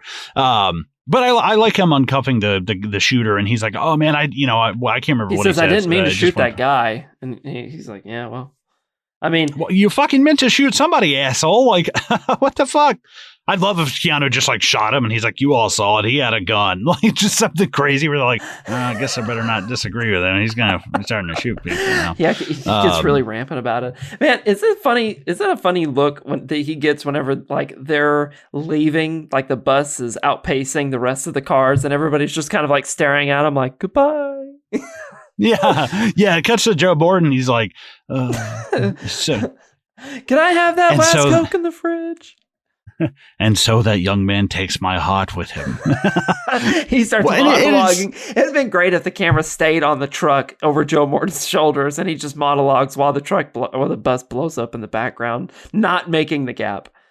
Yeah, but I'd love it. Like, I'd like to tell you that the bus was a fairy tale world, but I'd like to tell you that they made it all right and that the jump landed perfectly fine. But a bus speeding down the LA freeway is no mythical world. All right, everybody at home, just enjoy the best 90s cheesiness that you can here in the next few moments because this is it. Dude. Yeah. Well, and I love grabbing her. It's very human, but this is what it literally looks like the bus jumped like a horse and it's like, bucks up. So okay, there is a great series and I might even try and look it up here in a second just to do the right thing. It is either Wired or Vanity Fair that does these really great interviews with these people that are like really fluent in the industry, but they come in and they like talk about films and it's like, so they'll bring in a real doctor and it's like a 40-minute video of them covering these films. Yeah. They're fantastic. Anyway, somebody does this one and they talk about how that jump, and I think they even use the same wording. It's like it bucks up, almost like I don't think like a horse, like he says it like that or whatever. But you can tell the second that this like that it takes off, that it has some weird ass unbelievable trajectory. Yeah. Like with everything else, all the little nuanced things they went to the trouble of doing, like, you know, all the perfect camera shots they have of them really running through the LA street, ripping the trash can off and seeing a hole in the ground. Like, you think that they would have, like, the coolest jump in this movie, they would have tried to make it look a little more believable. Like, this is a fantastic movie, but that jump is just like, oh, you can't help but laugh. You almost don't take it seriously anymore, you know? I would love if they were like, hey, get a team to go up ahead, push whatever is there down, and build a ramp. Yeah, lay your bodies down and we'll ramp your bodies. Yeah. Well, it's got that, it's like a Gone in 60 Seconds kind of jump where it's just like, this one is a little bit more realistic than that, but yeah, now they're hitting the airport and shit. Like, as soon as you see them hit the tires, like, oh man, like, that's an automatic 5 stars. If automatic. Another like point, yeah, that's funny. Great reference. Man, we brought up GTA and Futurama a lot in this. I think we just need to do an episode over those two. I'm totally fine. I don't know how, but I love how he's like, he went into the airport and he's like, oh, that's really smart. You know, choppers can't fly in there because it's restricted airspace, which is true. It's like, oh, I love that. It's really cool. He's got like basically infinite room to drive around in. I would have loved to have done this. Like, if the stunt people were like, you're going to be hired to drive a bus around LAX, like the back lots of the LAX airport for like, 30 days while they shoot this, I'd have been like, yep. Okay, cool. That's awesome. Just let me listen to audiobooks and shit while I'm driving. No, I'm just kidding. But it's funny to think about this driving by with a bomb on it, and it drives by and it's just you listening to some Stephen King commentary. Right. Just listening to like fucking Fellowship of the Ring. That's great. But I like as they're here and he's like, you've done all right for yourself. He's like, but I want my money, Jack. I wish I could tell you I had some loftier purpose. That's such a good line. And what I like is that we've had this moment. Everybody's kind of like high-fiving and hugging each other, and the thing has landed. And now we've got to have we lost Helen. Now we've got to have a win. We lost Helen. We've got to hit this jump and we make it. We've got to have a big win. And the big win is now we're off like traffic. Now we're just circling. Now it's like, cool. We have to get some kind of... Yes, we have to get some kind of stability here because we can't keep running into red lights and shit. It's going to get really old. I like that. I like that from a screenwriting standpoint. We need to take this to a contained area. It's like watching Dawn of Justice and they're like, oh, Gotham Harbor, everybody's gone, blah, blah. You have to have that reassurance of like, now you're away from everybody. Yeah. But yeah, I like that. Real quick. Yeah. They do an excellent job with Dennis Hopper's setting, like the physical area he's in, the space he's in, and not giving away that he's not in that house. Because believe me, I check when I'm looking at this, I'm like, I'm not quite sure I could say whether or not at this point in the movie whether he's actually hiding in a house or if he's in that building downtown, which he's in the whole time, I think. Right. But I love how they don't really give that away because like they could have made it really obvious that he wasn't home in this movie, but like even they don't give it away. I don't think it's cool, man. There's some great, that's a good touches in this.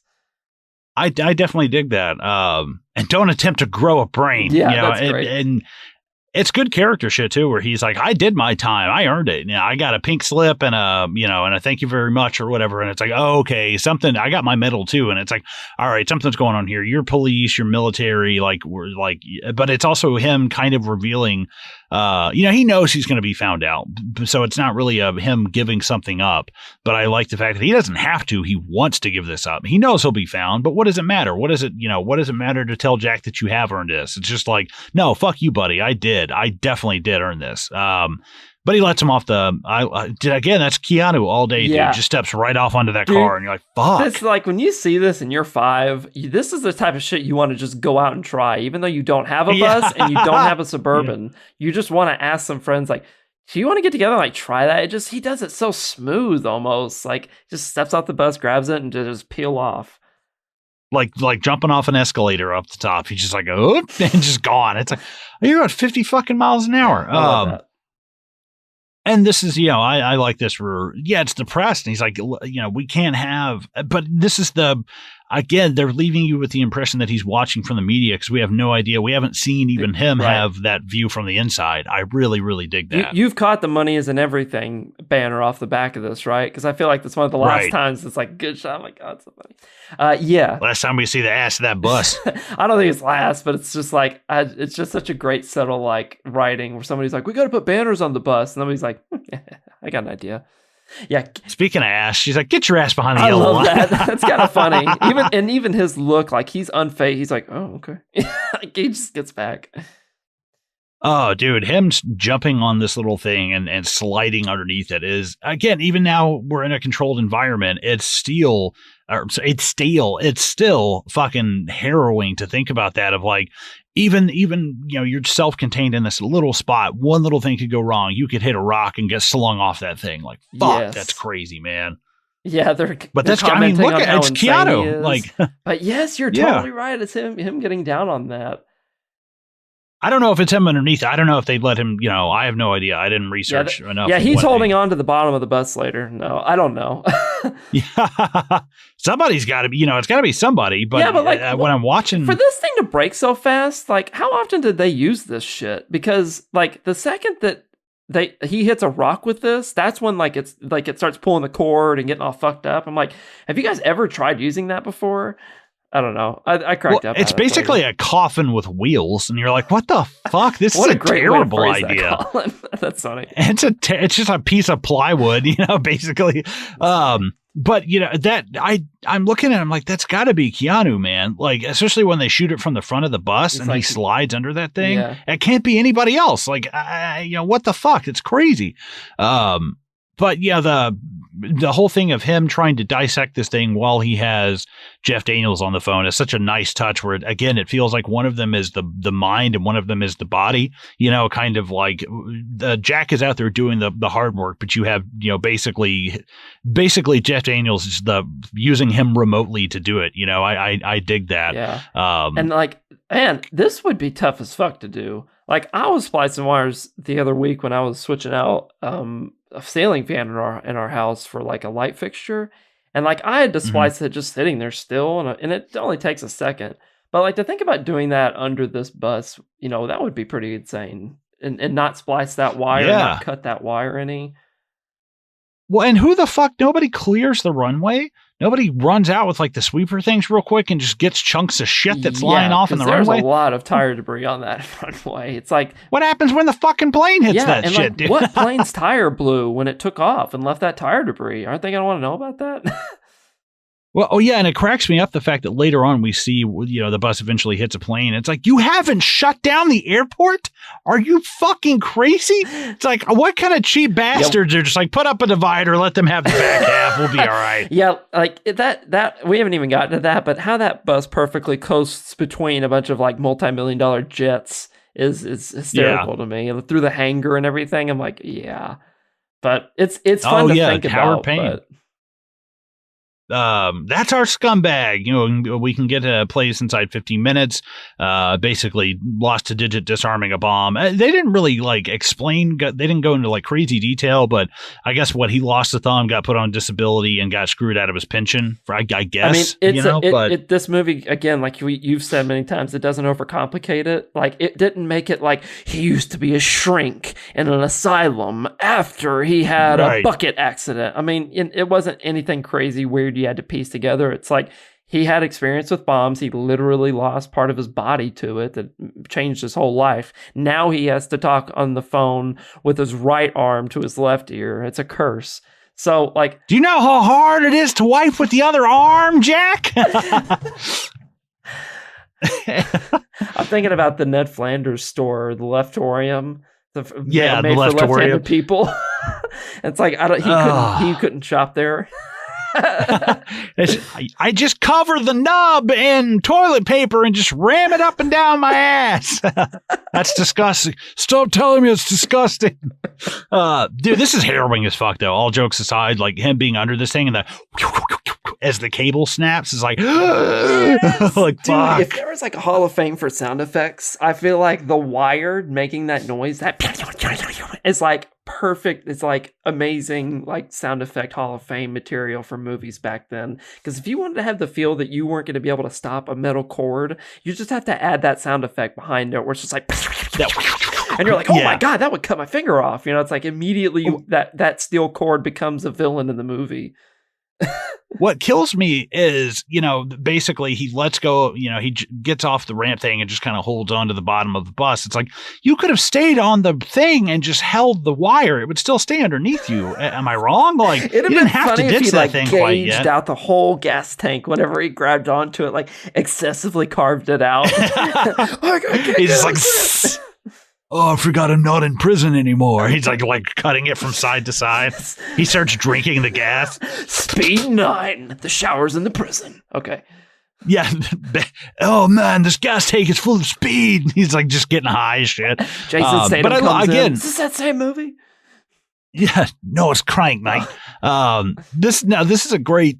Another great part of everybody kind of coming together and pulling him out from underneath the bus. It's so Ortiz. Good. They're like, Jay Gigantor. I'm like, he's not that big. Like, he's not like. You know what Ortiz should have done? Slapped him for saying that bullshit. Yeah. What do you want me to call you? What the fuck is wrong with you?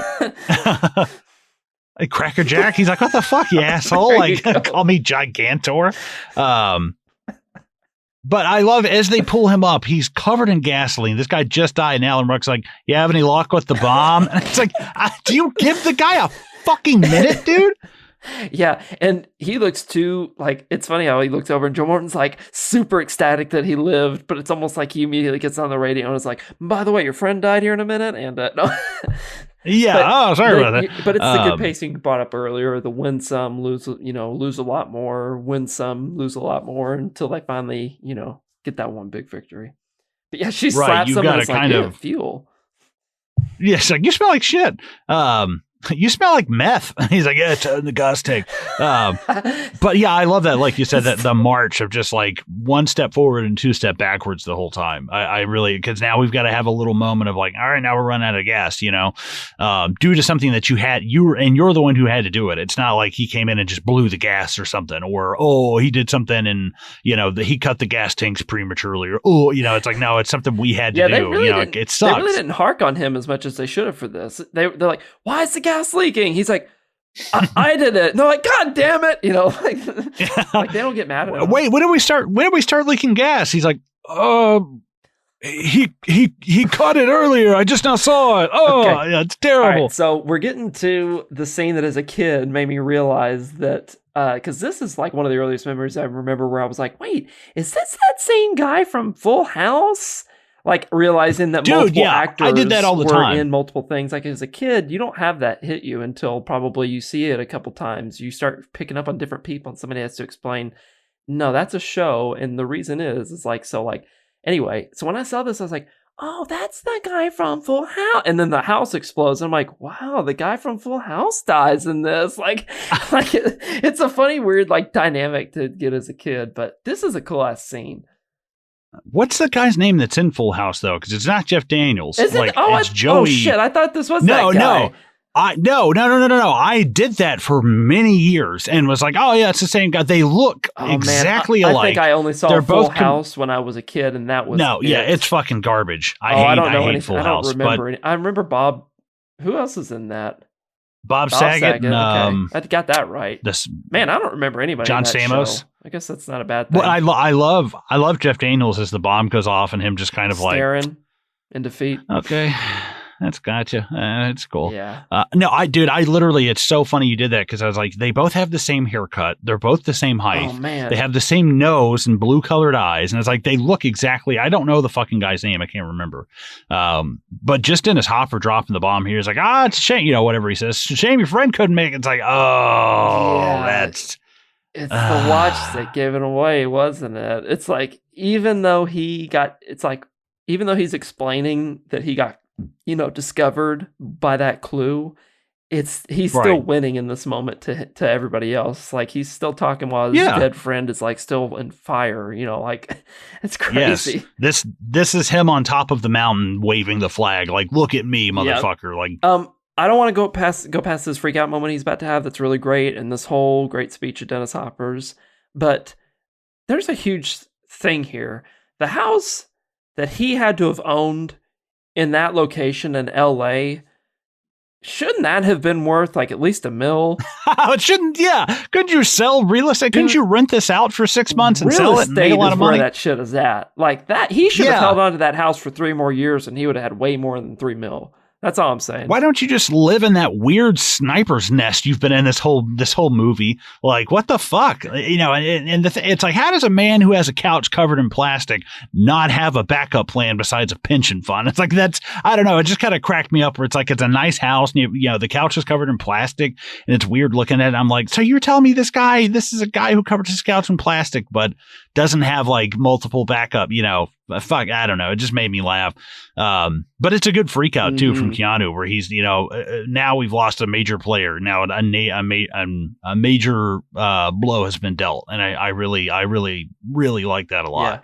Yeah. I just couldn't imagine them trying to do it, and Jeff Daniels hasn't died. Right. It's like, that's going to be hard. You need a lawsuit. You're exactly right. That's a good way to point out. Or at a different time either, because if he would have freaked out earlier, and then he was like back to being like the normal, calm, you know, version of himself for like the whole, like, you know, for like 2 more hours, it'd have been like, that freak out scene was weird.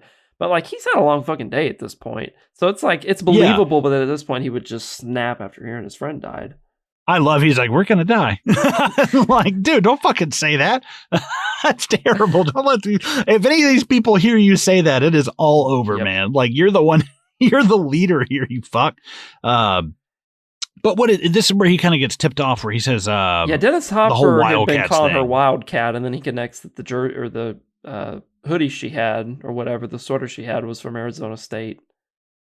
Or University of Arizona. Sorry to all the college people watching this shit. That's the only reason I think they even show him playing football or watching football, is that like he catches that it's an Arizona Wildcats. It's like, again, interesting setup. Like, you know, I don't really need to see him watching football to know he's a football aficionado, you know, but okay, I didn't cool. connect that, but also just to bring it back up again. Yeah, aw. I love that reaction in that moment. Anyway.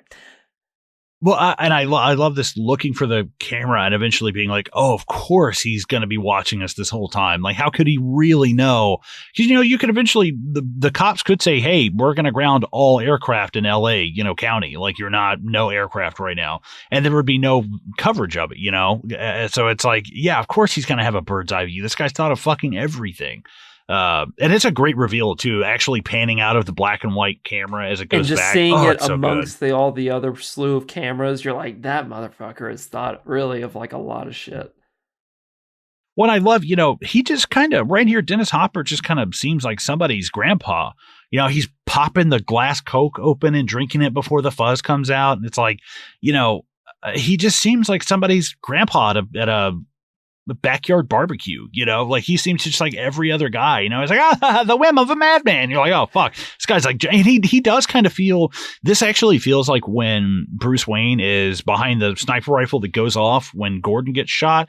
Like, this feels like Joker's little weird place there where he has the cops tied up, but there is something about him that's very, very Joker-esque, where he's above, you know, he's one step ahead of everybody until a certain point, and eventually he's kind of like backed into a corner and he's got like the fault. And that's what I love, is right here is where they find the camera and they end up basically using his own thing against him. And I really, really, really like that. He's like, I need you guys to stop filming this. The media would never go, yeah, no problem. Yeah, sure. Of course we'll do that. Joe Morton like, they would never fucking say that. Also, Joe Morton shoots the host in the face and he's like, fucking record this shit. You say that as a joke, but Joe Morton is like 1 millisecond away from whipping this IT, like this tech guy in the van. He's like, play it. I mean, he's just like screaming at this motherfucker. And the guy's like, I've been out of college for 3 weeks, man. Jesus Christ. Like, yeah, he puts the tape in. He's like, I'm fucking doing it, dude. Stop spitting on me. Jesus. Right. Like, what the fuck is wrong with you? Oh, Mac, fuel. Yeah, we got 5 minutes. It's like, no, it's not going to fucking cut it, dude. Like, yeah, you're going to get out and push us from behind. I got to be honest. The cop who's behind Joe Morton this whole time with the mustache, I fucking hate that guy. I don't know what it is. It just pisses me off about him that I just don't fucking like him, man.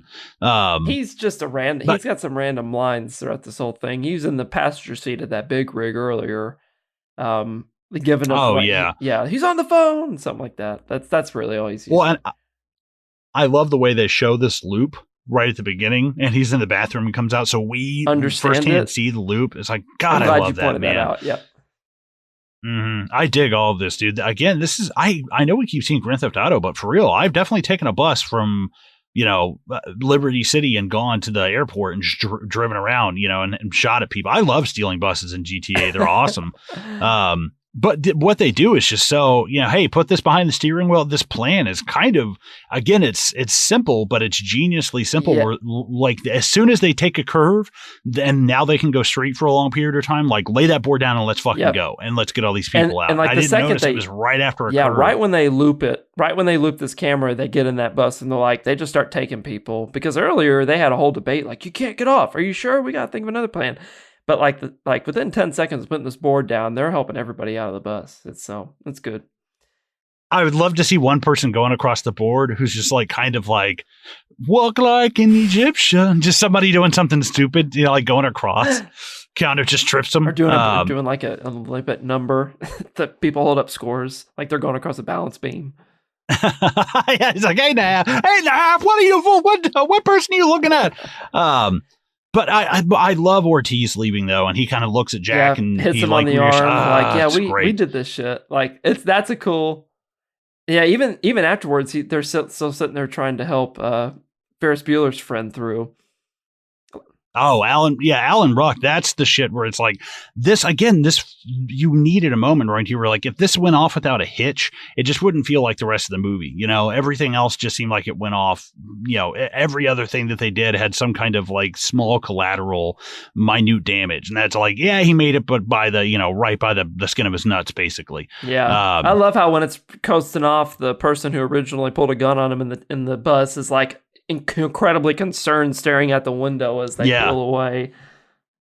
I was hoping that he would I really thought that guy having a gun was going to come back at some point. I thought that he was going to end up keeping the guy's 6-shooter. And what I thought was like, what if Dennis Hopper's like, give me your gun, and he takes a service weapon. He's like, yeah, so you don't have another weapon on you because I'm a cop. And he just shoots him in the face with a 6-shooter. I thought, fuck you, you're dead. That's even better than what I thought of. I thought that you were going to be like later in the movie. Whatever. They're having sex, he just pulls it out. No, not that either. Jesus Christ. I was going to say, I thought you were going to say like later whenever they're wrestling on top of the subway, or he comes up like the guy with the gun earlier in the movie is on the back of the subway too and has the gun. Saves Keanu. He shoots Dennis Hopper and ends up shooting Keanu right in the chest where he shot Sam. And he's like, what the fuck, man? You can't aim. Why did you even come here? But yeah, this is, again, it's fucking harrowing, dude, but it is such great cinematography. The way that you're just looking down the back of the bus and they just go through all the cones shoot out. And shit. This is so cool. Yeah, this is a great way to get out of that situation. I just realized what that double feature earlier I was talking about. Air Force One, The Fugitive, and Speed would be an amazing triple feature. Wait, what was the first one? And I realized Air Force One, so The Fugitive, when you were and thinking, Speed, yes. I either said that or I was trying to say it because I was like, because like at the end of this when it's like, I feel like that's taken directly from like Air Force One and shit. Well, and again, this is what cracks me up is seeing the. Why is there anyone? I can understand if they had been like, hey, we're going to put like a dead plane in front of it just to crash the bus into and just to make sure it stops somewhere and it's in a controlled environment. I really thought this was staged. I thought that the cops were going to be like, we took an old dead 747 and just parked it to where it would hit it and blow up and it's got no gas in it or something. That's what I would have done. I don't know. It's just me. I'm sure they don't have any spare fucking planes lying around. I'm sure the reality of this scene is that really is in a retired 747 or whatever that they just painted. Right? Yeah. But yeah. Oh, hell yeah. Yeah. I don't think. You said it like 30 minutes ago. It really was just almost like you guys didn't clear everything off when you found out that there was like an active bomb going around one of the most busiest airports on like that side of the world. There's a guy in the fucking carrier who's like, shit, I better get out of here. It's like, Yeah, that says it everything. How are you not gone 45 seconds ago when you're like, oh, hey, there's a bus coming this way. I better get out of here. I'd love if he's the one that they're like, no, Terry, seriously, get off the runway. Okay, Dale, I know you got fired He's from that related to job. the guy on the bus that's like, yeah, sure, there's a bomb. Yeah, my uncle works at LAX. Yeah. I'd love that. Yeah, that'd be so fucking, because the guy, it's just so goofy. He's like, oh, I better get her, and just runs on. It's like, what were you even doing there? You know how I think it's Biff in all the Back to the Future movies plays different versions all the time. It'd be funny if that guy on the bus got brought back as the unconvinced victim in every movie. Like in Speed 2, he's on the boat and he's like, no, we're not on a boat. He pops up like Cheech Marin in From Dusk Till Dawn. He plays like 3 different parts in From Dusk Till Dawn. This is cute. I like that. I kind of wish, I'm not going to lie, I kind of wish the movie had not gone on for another, because what are we at? We got another 20 minutes, basically. Yeah. I don't really need another 20 minutes. I hate to say it's fine. And but the main thing that I don't really care for, like the action and the train stuff. Okay, whatever. It's the romantic element where they don't kiss here, they don't embrace, and they just kind of jokingly flirt, heavily, I guess. But I don't really need them like kissing at the end and being in each other's arms. It's like, this is just, you barely know. For all you know, she's a total racist. You don't fucking know this woman. Yeah, for all you know, she has fucking HPV. I mean, you don't know what you're fucking Sam doing. And some of the other people, but I don't know about that. No. I met some. Yeah, that's true. She's like, oh wait, Sam's black. She's like, I not think I'm riding that bus anymore. That would be fun. But yeah, this is great where they realize like, hey, there's no way he can't. But this is another. I don't really believe that. Like, I don't think so. Like, he probably heard the fucking explosion from downtown LA. Like, come on, dude. But I do love how he's like, wait, he doesn't know. And like the police chief was like, he's right. Shouldn't he have been like, yeah, duh. I don't know. I'd love if Dennis Hopper called and he's like, so you got everybody off the bus, used the time-lapse footage, and then drove it into a plane. And he's like, how are you seeing all this? No. That's funny. I swear to God, this Goodhue ambulance that, they pack up Sandra Bullock into, and now we're kind of in the middle of town. I swear to God, that's the fucking ambulance from Heat at the beginning. I swear to God it is. I would bet good money that that's the same ambulance from Heat, because Goodhue is like, that stuck out to me. I feel like I've seen that before, and I couldn't tell you where, but I feel like I've seen that. Let's look up the IMDb credits for the ambulance, the actual ambulance for the itself. Ambulance.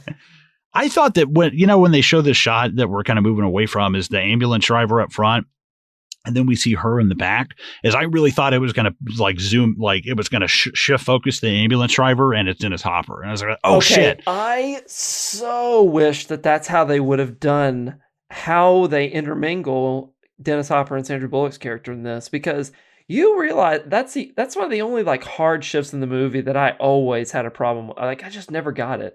He is upstairs from the same exact building that all this shit is happening at. And that, like, whenever his plan goes awry, he happens to change into that police uniform and the mannequin behind him, get downstairs, and happen to see her. Like, I always... Why is she there? Because she's, like, nervously pacing outside the ambulance. But all that coming together so neat is... It always was weird to me. I'm sorry. As much as I love this movie, I always hated that. Right. It just feels like she has to be here because movie. And it's like, I don't, I get like him being the ambulance driver is also kind of a ridiculous, like how the hell, but it's she, I just don't agree. I think like the cans and the baby carriages movie to be for the sake of being a movie kind of thing. But this is almost so jarring to me that there was times where I was always, did I miss a scene that connects how Dennis Hopper and Sandra Bullock end up getting like on the same scenes in this? And it isn't. Mm-hmm. It's literally it just shoots down to the scene and he's on the street with her. I mean, it's that immediate. Dude, yeah. I his reaction, no. It's like, oh, seeing him actually foiled. Yes. It's like, fuck, that's good. It's like Joker looking at the two boats going, what's going on here? Like nothing's happening, and just the shot, they start up in the sky and just roll down to Dennis Hopper's face. And you're like, oh, yeah, fuck, but he's man. Not like he's so much anymore. More menacing. You're right. It's super menacing. He's almost like hysterically like, here we go. You know, like, dude, he's so menacing in the blues too. Of like, now you're a wolf in sheep's clothing. Fuck, that's great, cool. Man. We're in a place that's crawling with cops. It's like Inside Man. Everybody's dressed like you. You know, this is, of course, that's what's going to happen. That's another one we need to cover. I'm surprised I don't hear that brought up more often.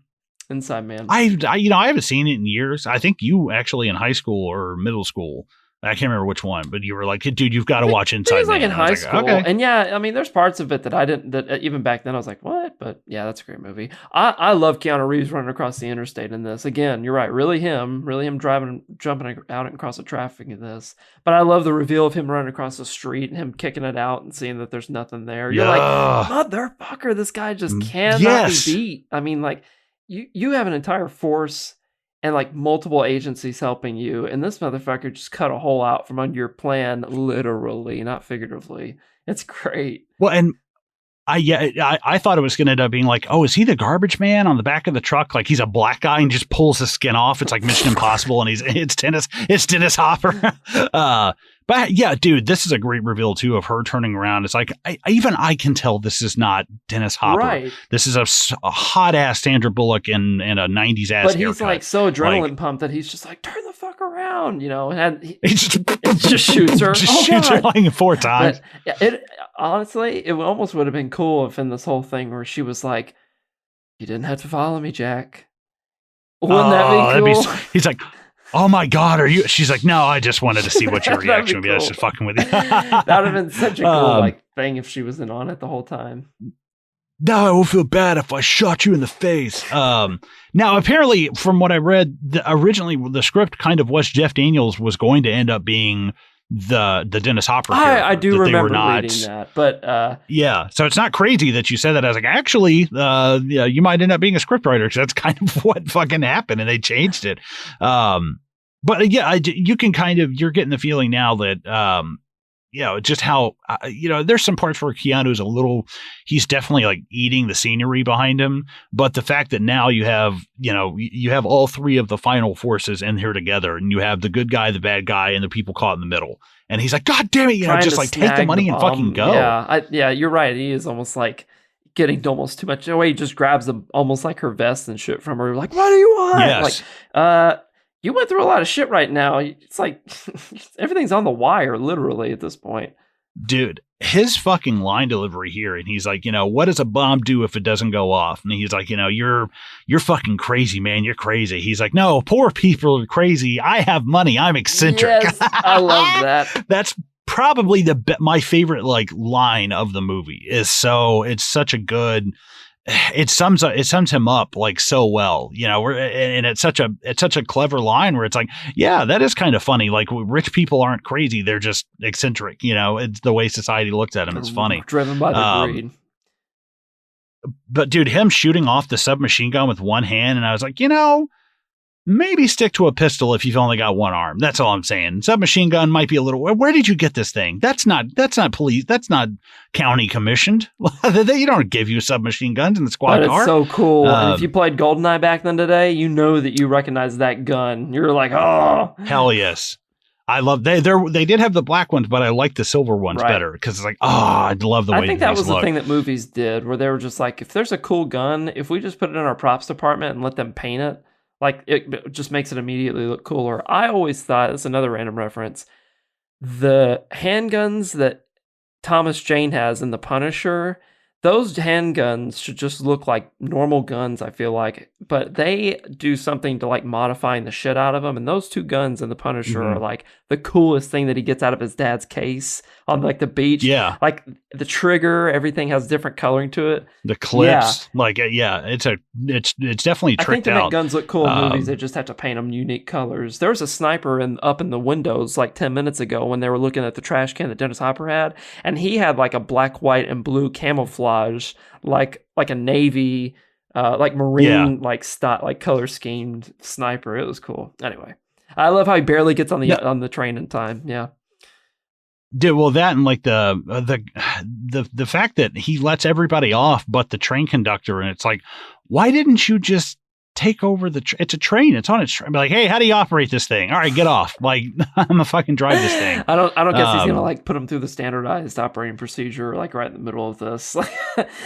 Yeah. Well, also, what's your end game here? If you shoot this guy and you fuck up the controls, what happens if you don't die here? You're gonna die. Yeah, like you're gonna have to do something. Yeah, exactly. And he's like, I've got a warthog from Halo in the back stuffed. I'll just jump off the back of the train and land on the money bag. I don't know what his plan was. I love, him. Hey, Buckaroo, it's not because you're a woman. He's like, I'm a monster, but I'm an equal opportunity monster.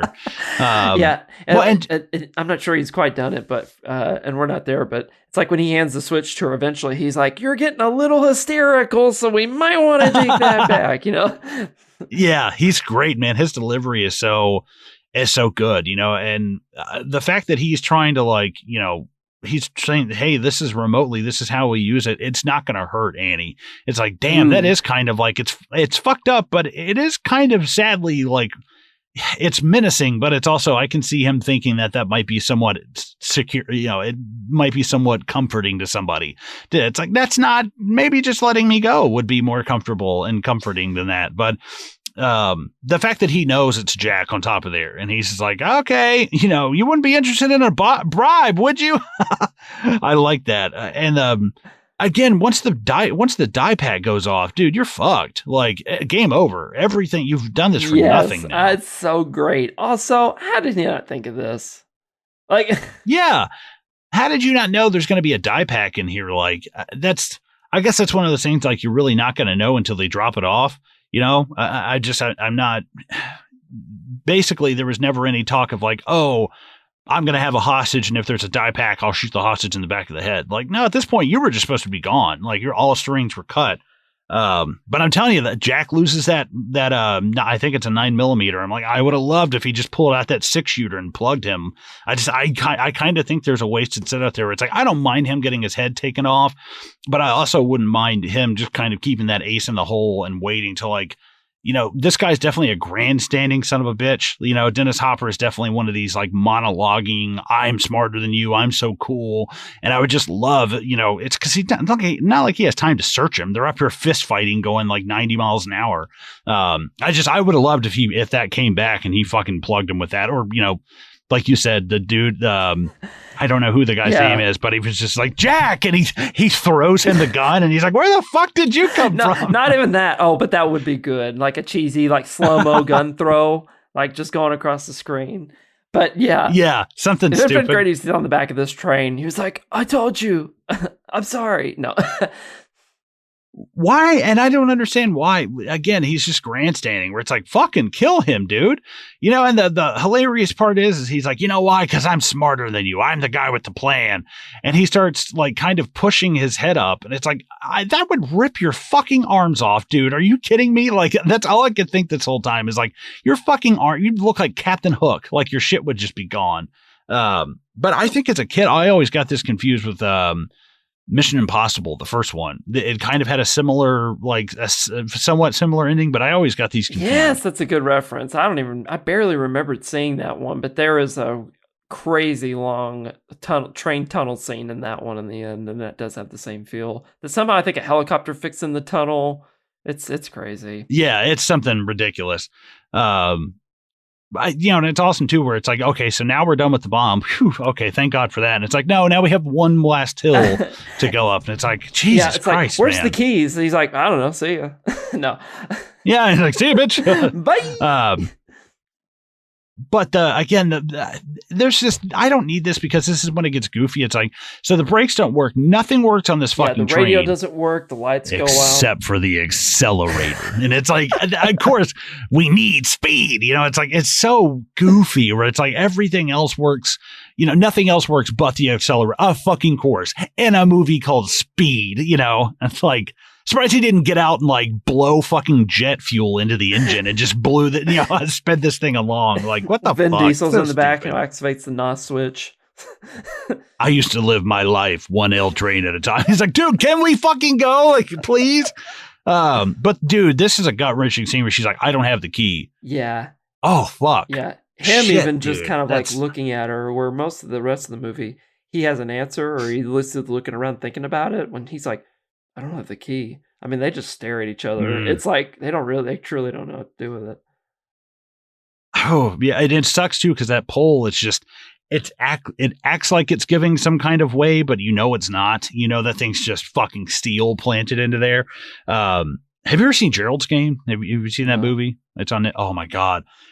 Basically that's a couple that's having sex and the husband takes a Viagra and I think they're in like their 50s and he has a heart attack and his wife has been handcuffed to the bed and now she's stuck there. It's like, it sucks too. Cause it's Carla Gugino from, she's in Watchmen and she's in Haunting a Hill House and Haunting a Bly Manor. She's amazing, but it's sick watching her fucking skin her hand, pull it out of a, yeah, it's fucking crazy. But it's just so I'm laughing watching him be like, oh, so that works? That fucking works? But like, nothing else does. My God. Like, why would the lever work going up and not down? Yeah, fucking yeah. Like, why? Why does it not work that way?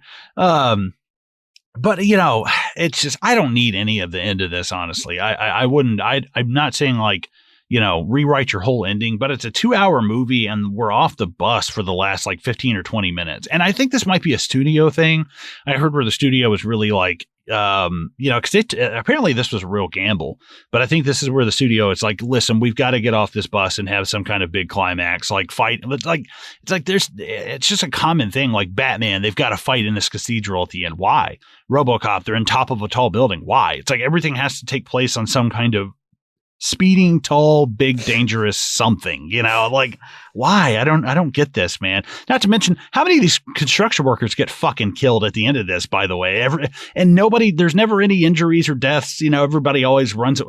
Everybody runs sideways for about 50 feet and they're fine. It's what always happens in these. It's what so was that we watched the other day? I can't remember what it is, but it's like, run to the side. It's like, they don't run to the side. They end up running straight and get smashed by something. It's like King Kong Skull Island or something. What was that? Anyway. Oh, yep. It's like, yeah, it's so goofy. Yeah, but them trying to get everybody out of the way while this train is just like barely going through here. Yeah. I'm watching it literally. It just came off the tracks and shit. And it's just so silly because it's turning. There's these guys maybe 50 feet away. And it's like, that train is going full speed and flying off the rails. Like, all of you are fucking dead. The city's going to have a crazy lawsuit. I just love at the end, they're like making out. They're like, oh yeah, it looks like we made it. And they're like, 48 people have died in an underground railroad. Like, okay. But this is very Batman Begins to me. This feels like the train coming down, the miniature work and stuff. But it's fantastic miniature work. And then just ejecting out of the sign and shit. It's just like, holy fuck. That is a cool image though. Neat scene. That whole thing on the outside perspective is in slow-mo like the whole time. Like, even if you see it before the train comes through, everybody on the outside is walking in mega slow motion. It's funny. Yeah.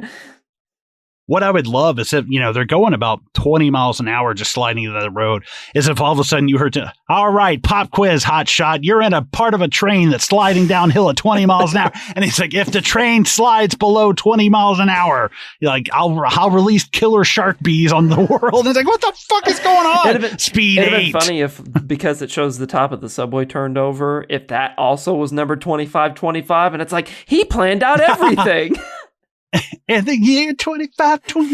But no, I don't know. I don't need this whole and the people, like, there's somebody with a video camera. They're taking pictures. It's like, what the fuck is wrong with you people? I think it's Hollywood Boulevard and those are tourists. They're like, whoa, like really shocked that it happened. And that's what that's supposed to be. They're filming a Jerry Bruckheimer movie here. It's like, but still, it just cracks me up because it's like, nobody is like, are you okay? Like, nobody asks a fuck question like, come on, put it in her ass. These people are, I got a video camera, come on. That's not the end of Kingsman, but it is California, so maybe believable. But yeah, I mean, we're pretty much winding down here. They embrace this. I mean, I got to be honest. I don't care what she'd look like. At the end of this, I'd be like, fuck it, just come on, give me a kiss, dude. We've made it. Like, fucking come on, dude. And I love they hit a Starline Tours bus as it pans out. That is so fucking funny, man.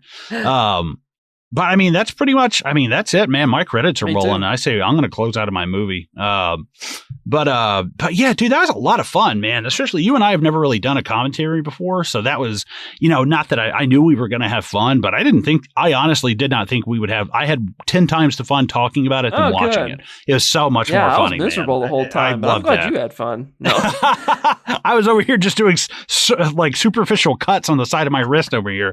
No, that's what I was saying earlier, though.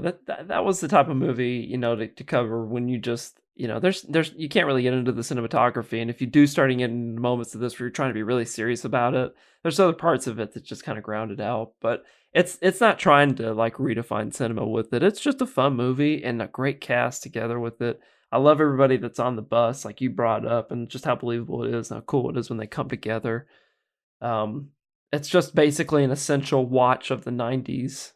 Basically, I'm sure people have their own lists of that, but I would argue that this is probably on most people's list of like, oh yeah, that's a great like staple of the 90s, movies. Dude, yeah, no, 100%, especially because this feels like an 80s action movie in the 90s. It's 94, so this God knows when this thing was probably written.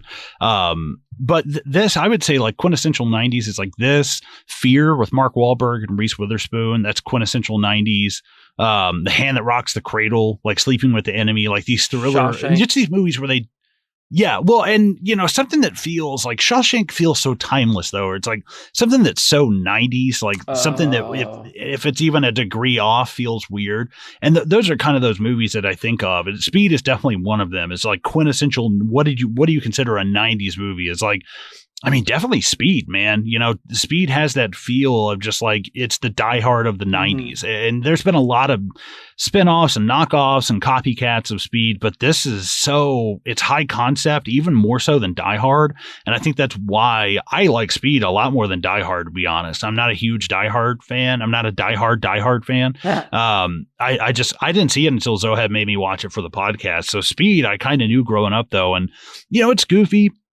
But it's no worse than any of the action movies I've seen. In fact, I think it's a little bit better because they take such a small setting and just add such disastrous results when you add the real world implications of keeping a bus going 50 miles an hour. The script writes itself. I think they do such a great job, and they throw in just these little character things that really give it flourishes. But the music, the dialogue's a little hokey, but the performances kind of help bridge the gap when it comes to all of that shit. So thanks for picking this, man. I love this. This was a lot of fun. I'm excited. I'm excited for us to cover some more shit. Fugitive, man. I've been saying that for months. We've got to do Fugitive. Fugitive is literally in like my top list of all time. It is so well I know, done. And that's why I keep saying, I'm like, I'll throw around the Fugitive and be like, okay, we're doing Fugitive, but Danny has to be. So whatever Danny's weekend, well, that's when we're fucking doing it, because I'm not doing Fugitive without Danny.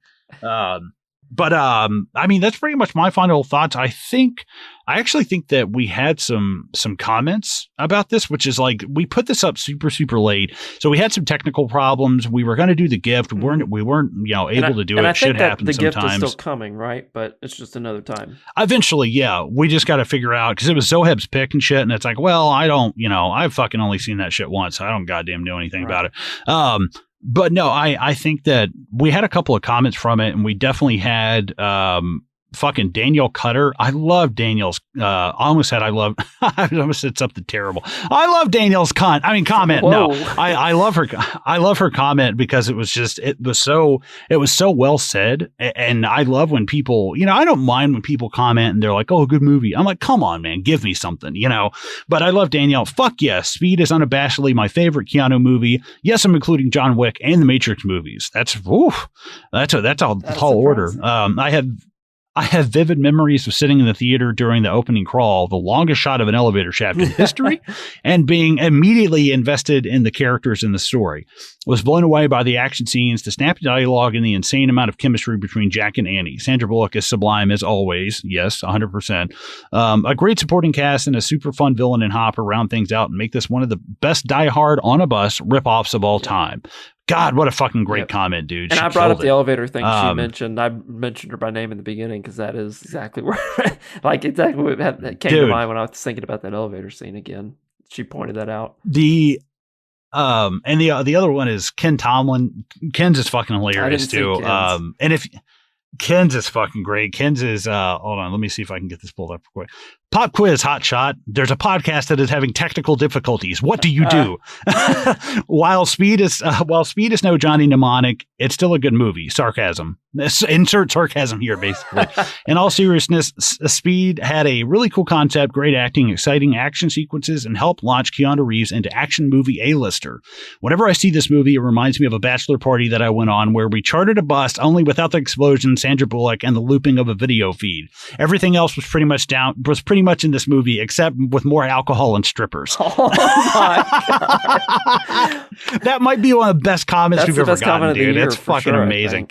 But wait, yes, so far that's the best comment. There's some other things on that bus. Was there a guy on their bus with a gun that was like, who was really sorry? Yeah, hey, there's strippers involved, like that's, Wow.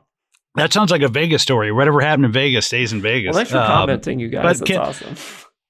Yes, thank you guys so much. But do you have, any closing thoughts you want to get before we get out of here? No, I appreciate everybody listening to us ramble on for 2 hours about this movie, and hopefully it was entertaining for us to kind of pick on it as you watch through it, like the same way you would sit on your couch with your friends and watch it and point out the things that you think are funny. So thanks, everybody, for listening.